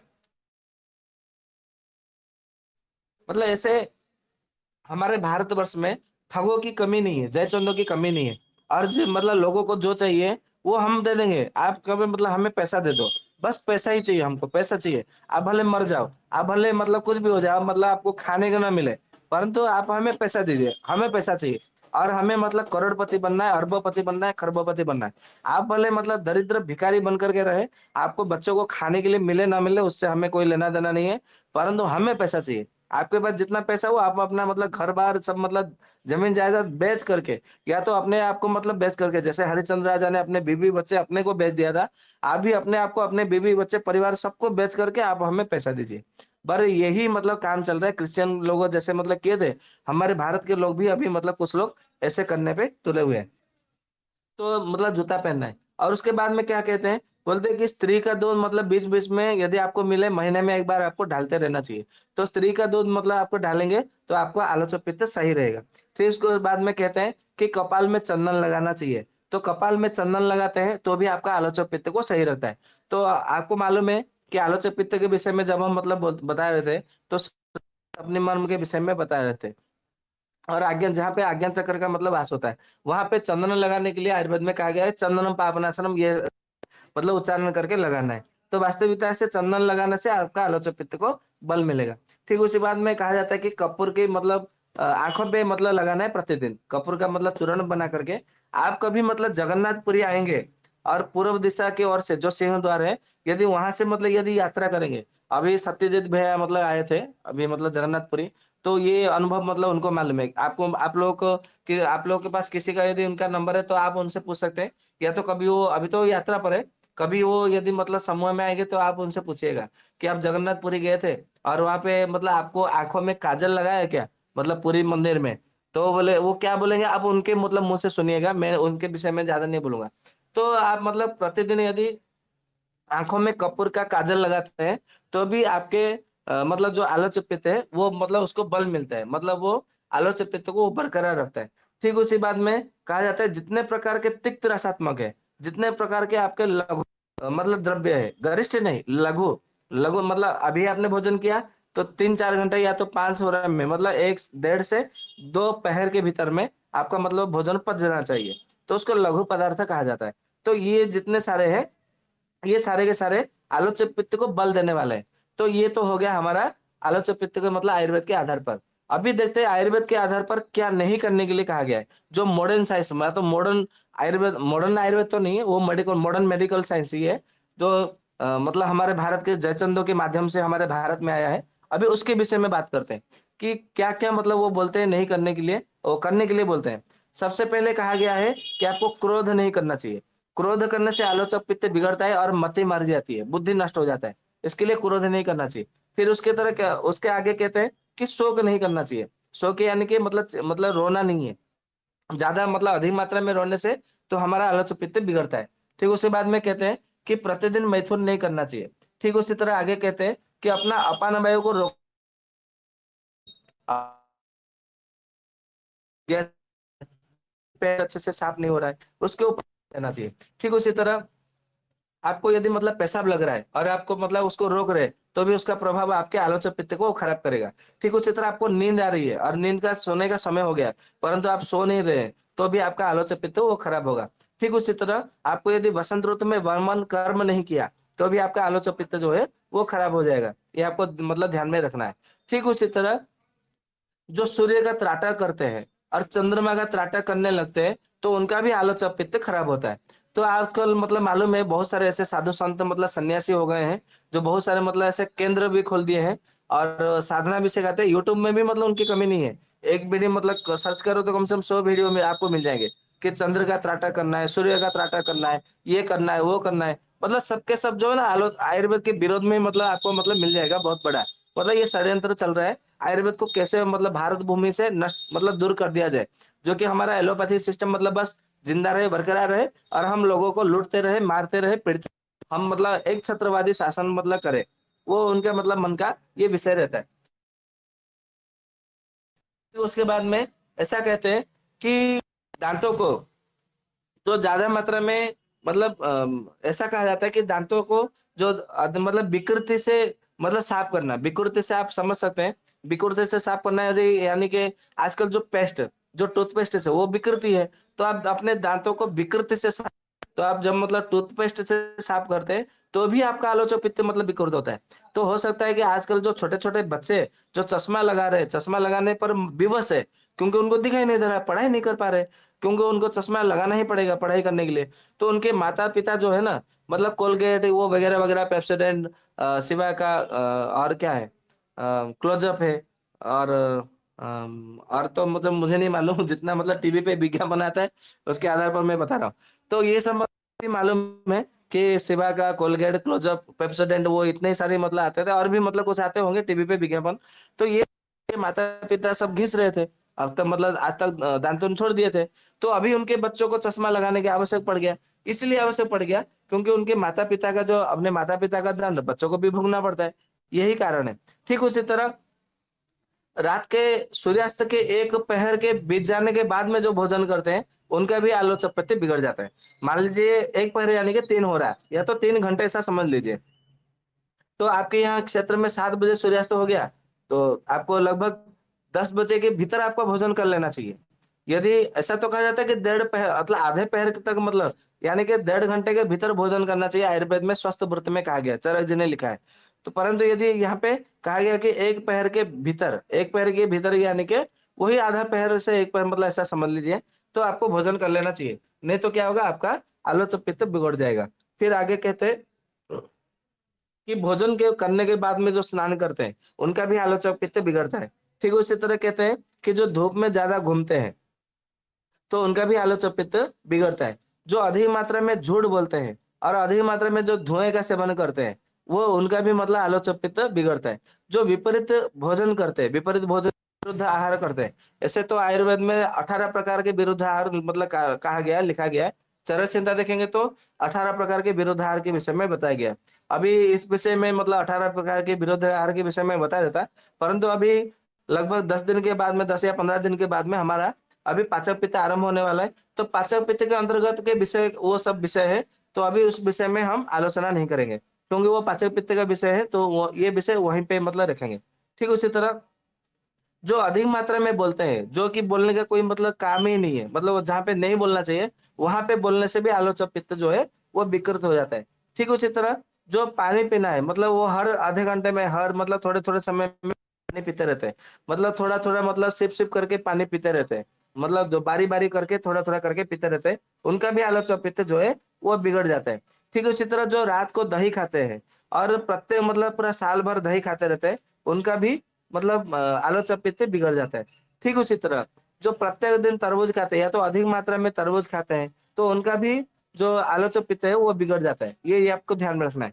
जो मदिरा का सेवन करते हैं, जो मांस, मछली ये सब सेवन करते हैं, तो और मतलब बात है कि जो अधिक मात्रा में नमकीन का सेवन करते हैं और तली हुई चीज़ें का सेवन करते हैं, तो और गुरुपाकित द्रव्य यानी कि जो देर से पचने वाले द्रव्यों का सेवन करते हैं, तो उनका भी आलोचक पित्त जो है वो विकृत हो जाता है। ऐसा आयुर्वेद के अनुसार मतलब कहा गया है।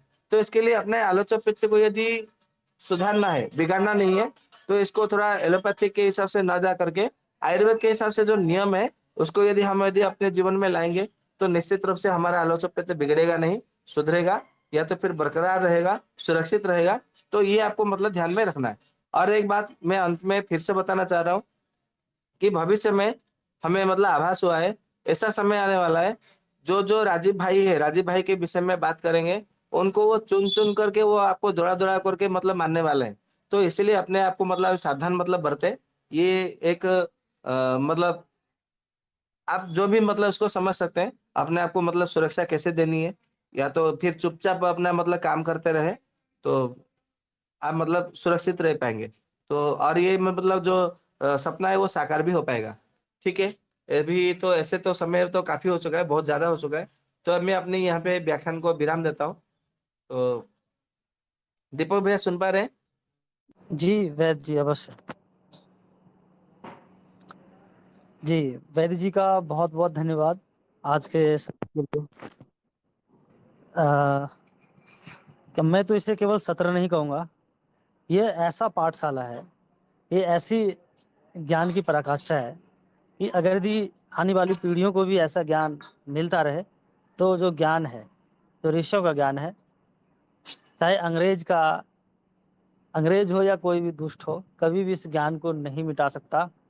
और जो ऐसा कहते हैं हमारे पूर्वज, हमारे ऋषि-मुनि कि सदैव ही इस भूमि पर, इस भारत भूमि पर महान आत्माओं का अवतरण होता रहता है और धर्म, शस्त्र और शास्त्र की सदैव रक्षा करते रहते हैं, ऐसा ही होता है।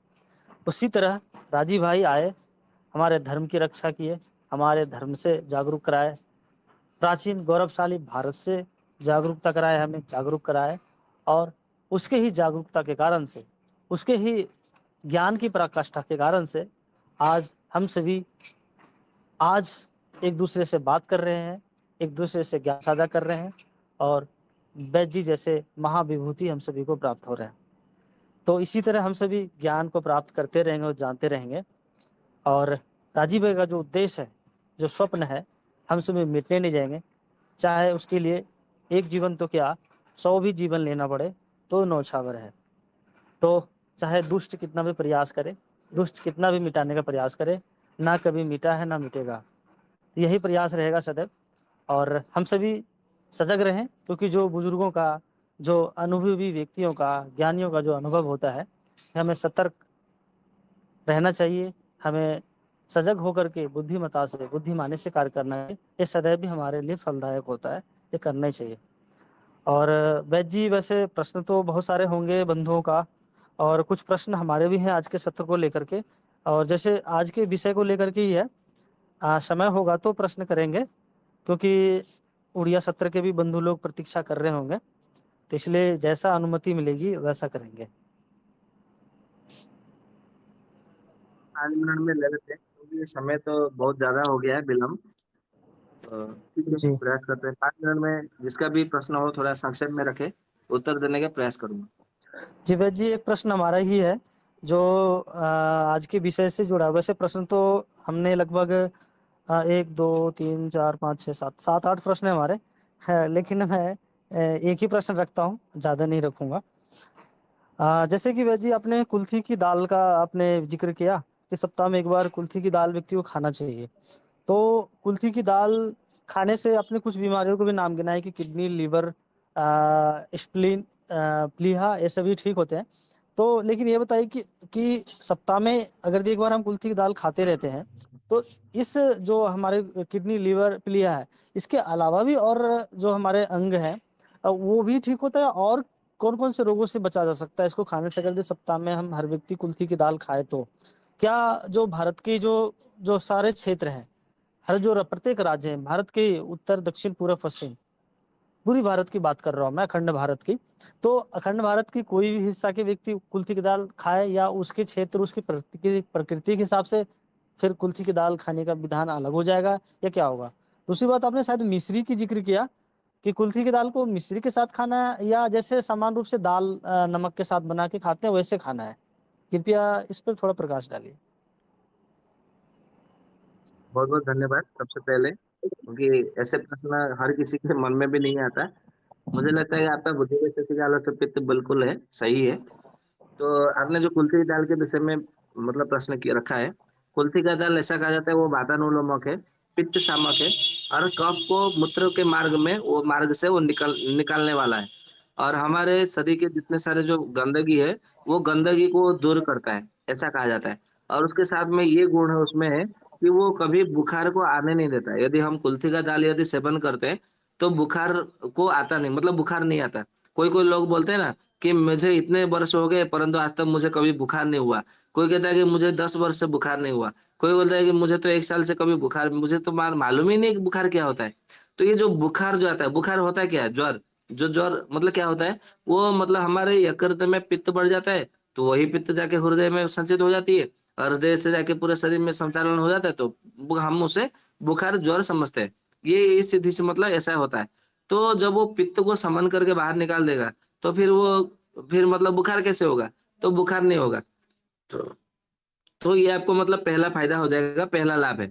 दूसरा, आपने जो मतलब पूछा है कि और मतलब क्या-क्या काम करते हैं, तो उसमें ऐसा है कि वो स्नायुओं को भी बल देता है, धमनियों को भी बल देता है, शिरा और प्रशिरा को, तंत्र को काम करता है, मतलब ये तंत्र के ऊपर भी मतलब काम करता है। बड़ी आंतों पर भी उसकी बड़ी मतलब भूमिका है, तो इसके ऊपर भी वो काम करता है, तो इसको हम मतलब सेवन कर सकते हैं। ठीक उसी तरह और एक मतलब काम करता है, जिनके शरीर में दाद खाज खुजली आदि अन्य रोग होते हैं, यदि कुल्थी का दाल यदि सप्ताह में सेवन करेंगे तो देखेंगे उनका चेहरा अपने आप में वो चमकने लगेगा और अपने आप में एकदम मतलब तेज मतलब निकलने लगेगी केवल कुल्थी का दाल का सप्ताह में एक सेवन करने से। तो ऐसे तो कुल्थी का दाल बहुत सारे मतलब उसके गुणधर्म है, मैं आपको संक्षेप में कुछ बताने का प्रयास किया। और आपने जो बताया कि मिश्री मिलाने का कैसा है, तो उसमें ऐसा है कि जब आप मतलब दाल बना रहे हो, मतलब दाल बनाते हैं तो जैसे हम नमक मिर्च उसमें जो भी हम मतलब उसमें डाल देते हैं। ठीक उसी तरह मिश्री को चूर्ण बना करके आप उसी के साथ में डाल दीजिए। थोड़ा-सा मतलब इमली भी उसमें साथ में छोड़ दीजिएगा, डाल दीजिएगा। तो उसमें क्या हो जाएगा, मधुर, अम्ल, लवण, कषाय, ये 4 रस आप उसमें मतलब मिल जाएँगे। तो आलोच और पित्त को ठीक करने के लिए क्या है, मधुर है, अम्ल है और कषाय है, ये 3 रस चाहिए। तो उसमें मतलब थोड़ा लवण भी मिलेगा क्योंकि बिना लवण के तो दाल अच्छे से स्वादिष्ट नहीं बनेगी। तो ये कुल्थी का दाल यदि सेवन करते हैं तो उसमें मधुर, अम्ल, कषाय ये 3 रस आपको मिल जाएँगे। जो कि आलोचक देगा। तो इस प्रकार से आपको बहुत अच्छा फायदा करता है। आशा करता हूँ आपके प्रश्नों का उत्तर देने में मैंने प्रयास किया। जी जी वैद्य जी, तो क्या और जैसे कुछ भारत शंका हो के तो पूछ अलग सकते अलग क्षेत्र में रहने वाले लोग हैं, सबके लिए यही नियम होगा कुल्थी का दाल खाने के लिए, अलग हो जाएगा? हैं। नहीं नहीं, सबके लिए एक ही नियम है। अच्छा ठीक है, मतलब नमक डाल के दाल हम बना सकते हैं, आप ऐसा करें? नहीं नहीं, खाली नमक डाल के थोड़ी दाल बनेगा। उसमें मिश्री मतलब डालना है, बराबर। या तो फिर आप गुड़ डाल सकते हैं, गुड़ डालकर भी बना सकते हैं, कोई दिक्कत नहीं। मैंने अभी गुड़ इसलिए वो डालने के लिए नहीं बोला, क्योंकि आयुर्वेद के हिसाब से बसंत ऋतु में गुड़ नहीं खाना चाहिए। गुड़ खाने के लिए जी मना किया गया। जी जी। अच्छा, तो तो जब भी पुराना हम गुड़ हो तो कुल्थी का, पुराना गुड़ का सेवन कर सकते हैं। जी, अच्छा वैद्य जी, जब भी लोग कुल्थी का दाल खाएंगे तो नमक के साथ जो हमें डालना है मिश्री, उसे डालना ही है, इमली वगैरह डालना ही है, मतलब कि नमक भी डालना है तो मिश्री भी डालना है जब भी दाल कुल्थी का खाएंगे तो? बसंत ऋतु में बनाना है तो मिश्री डालना है, बसंत ऋतु नहीं है तो गुड़ के साथ में मतलब कुल्थी का दाल बनाइए। मतलब अच्छा तो, ये दाल बनाइए। जी, तो हर ऋतु में फिर अलग अलग नियम रखना पड़ेगा? नहीं नहीं, केवल बसंत ऋतु का ध्यान देना है, क्योंकि बसंत ऋतु में गुड़ नहीं डालना है। जी जी। और बाकी अन्य ऋतुओं में हम जो है कि गुड़ डाल सकते हैं गुड़ या गुड़ मिश्री डाल डाल सकते हैं। सकते हैं? मिश्री गुड़ भी डाल गुड़ सकते हैं डालना है। मतलब? नहीं, अन्य मिश्री की ऋतुओं वहां पे में, आवश्यकता नहीं है। अच्छा, लेकिन डालना चाहे तो डाल सकते हैं? नहीं नहीं नहीं नहीं, वहां पे आवश्यक नहीं है। गुड़ ही मतलब वहां पे चाहिए। अच्छा, केवल बसंत ऋतु में मिश्री डालना है? हाँ, क्योंकि बसंत ऋतु में गुड़ नहीं खाना है, इसलिए बसंत ऋतु में मिश्री डालना है। बाकी अन्य 5 ऋतु में आप गुड़ डाल करके इसका सेवन कराइए। अच्छा अच्छा वैद्य जी, इसमें और है कि जो कुल्थी दाल है, क्या एक सप्ताह किस कोई व्यक्ति एक सप्ताह में ज्यादा बार खाना चाहे तो खाना ठीक रहेगा, या केवल सप्ताह में एक बार ही खाना है? ज्यादा बार यानी कि एक सप्ताह में 2 बार खा सकते हैं, और एक बार मतलब बढ़ा सकते हैं, ऐसा कुछ नहीं है। परंतु अधिक मात्रा अच्छा में सेवन करना भी वो सही नहीं है। ठीक है, फिर वो अति योग कहला जाएगा फिर? अच्छा, हाँ, वो अति योग हो जाएगा। जी जी, हाँ, बहुत किसी बहुत को यदि धन्यवाद। मतलब हाँ, मूत्र से संबंधित समस्या है, तो ऐसे भी दिन में 3 बार 4 बार वो उसका कषाय बना करके, काढ़ा बना करके उसका सेवन करते हैं, वो बात अलग है। ये जो आज जो बात हो रही है, ये स्वस्थ मतलब कैसे रहना है उसके विषय में। किसी को कोई रोग है तो आतुरे नियमों नास्ते, रोगियों के लिए मतलब नियमों में हेरफेर करना पड़ता है। ठीक है। अच्छा, इसी तरह धनिया के बारे में बोला वैद्य जी आपने, तो उसमें भी मिश्री के साथ बोला अपनी चटनी बनाना, क्या नमक के साथ धनिया की चटनी नहीं खाना है? हाँ, उसमें नमक के साथ में वहां पे भी मतलब गुड़ ही डाला जाता है। परंतु अभी बसंत ऋतु चल रहा है, तो ऐसा है कि मतलब ऋतुचर्या को मैं ज्यादा मतलब थोड़ा मान्यता देते हैं हम अपने मतलब जीवन में भी। तो हमारे मुंह से वो ऋतु के अनुसार मतलब निकल गया मिश्री डालने के लिए। तो बसंत ऋतु नहीं है तो गुड़ मतलब कोई भी चटनी बनाइए तो गुड़ के साथ में चटनी बनाइए। ठीक है, उसमें लवण रस नमक डालनी है? हाँ, बिल्कुल डालनी है, तो वो अच्छा चटनी तो, नहीं बनेगी। अच्छा, नमक भी डालना है, फिर गुड़ डालना है, और बसंत ऋतु में जी मिश्री डाल के बनाना है, लेकिन नमक जी पड़ेगा और जी साथ में मीठा भी पड़ेगा, ये ध्यान रखना। जी जी जी जी जी, बहुत बहुत आभार आपका वैद्य जी। जी, धन्यवाद।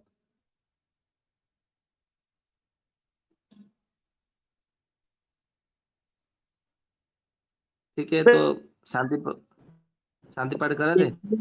जी, किसी और एक सदस्य का प्रश्न है तो एक प्रश्न ले लेते हैं, किन्हीं का प्रश्न है तो फिर हम सभी शांति पाठ करेंगे, कोई भी एक बंधु पूछिए।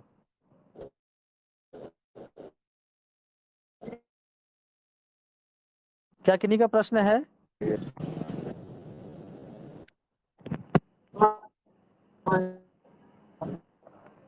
हाँ, संभवतः नहीं है।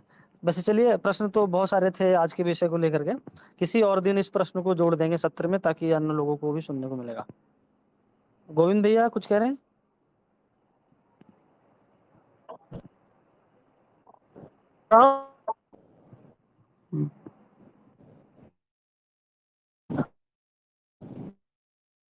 आवाज नहीं आ रही गोविंद भैया आपकी।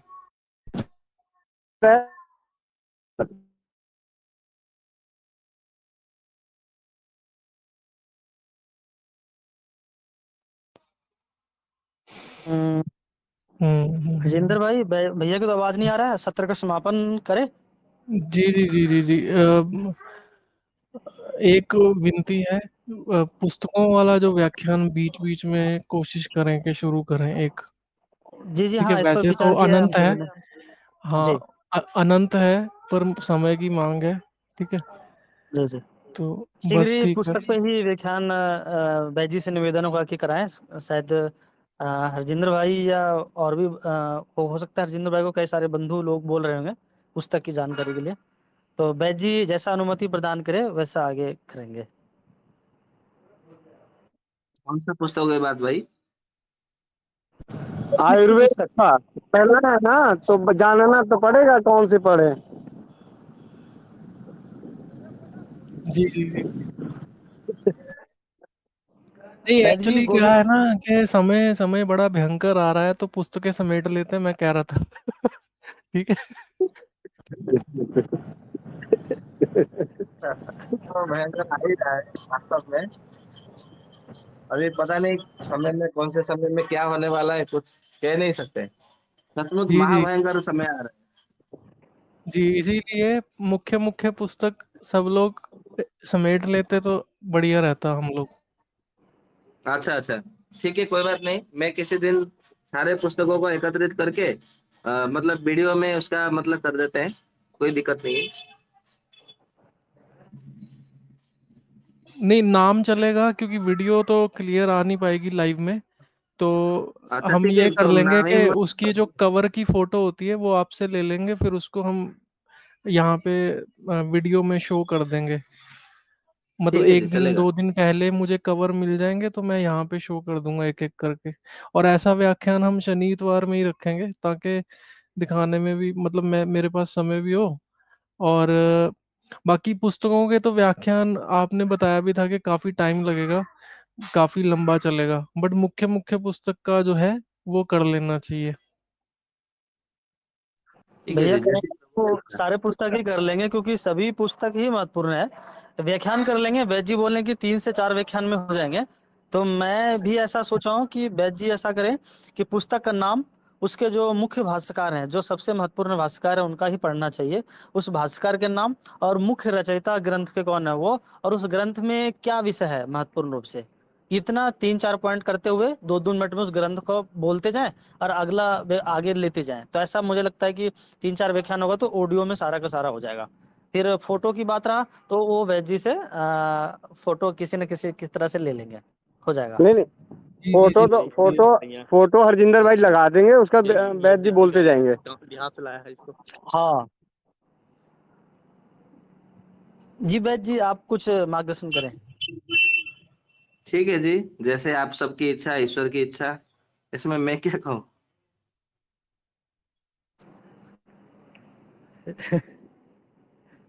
जी, जी, जी, बिल्कुल मेरी इच्छा है। जी जी, ऐसा है, सबको इच्छा पढ़ना है, सबको इच्छाएं बढ़ना है। इच्छा इच्छाएं तो इंसान की होती है, कृपा भगवान की होगी। जी जी जी।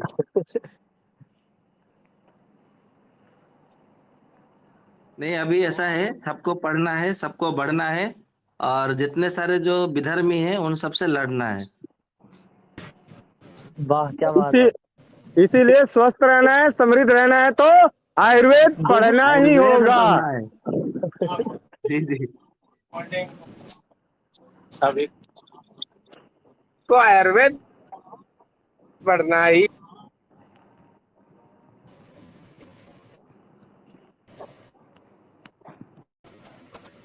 दीपक भैया क्लोजिंग। जी जी, हम सभी शांति पाठ करते हैं। बहुत सारे विषय बैद जी ने आज रखे, बहुत ही मार्गदर्शक विषय है आज। निवेदन करूंगा कि सभी कर्णधार बंधु आज के व्याख्यान को कई बार सुनिए। कुछ दिनों में ये व्याख्यान यूट्यूब पे उपलब्ध हो जाएगी। उसे सुनिएगा, गंभीरता से सुनिएगा, बारंबार सुनिएगा, क्योंकि हम सभी को लत लगा हुआ है राजीव भाई की व्याख्यान को सुनने का बारंबार। तो वैसे ही व्याख्यान व्यक्तिगत मैं भी कहता हूँ, गोविंद भाई भी कहते हैं कि राजीव भाई के बाद अगर दी कोई व्याख्यान सुनने में अगर दी अंदर आत्मा तक जाती है तो वैद जी का जाता है। ऐसा नहीं कि केवल ऐसे ही कह रहे हैं, नहीं वास्तव में सत्यता है। आप सभी सुन के देखिए, ऐसा लगेगा कि बारंबार इसे सुनने का आपको इच्छा करेगा, मार्गदर्शन करेगा, तो बहुत ही बढ़िया रहेगा। तो ये निवेदन है, सुनिएगा, समझिएगा इस चीज़ों को बारंबार। तो हम सभी शांति पाठ करते हैं और समापन करते हैं सत्र का।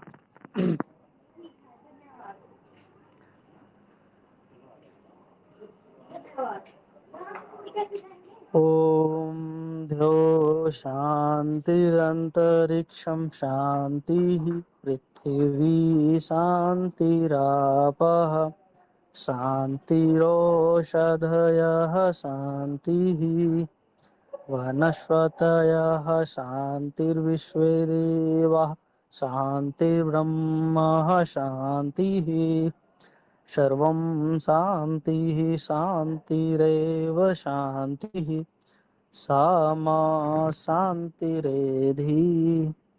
ओम शांति शांति शांति। आप सभी को नमस्ते, वंदे मातरम। सभी कर्णधार बंधुओं को वंदे मातरम। राजीव भाई अमर रहे। जय हिंद। आप सबका हृदय से बहुत बहुत धन्यवाद।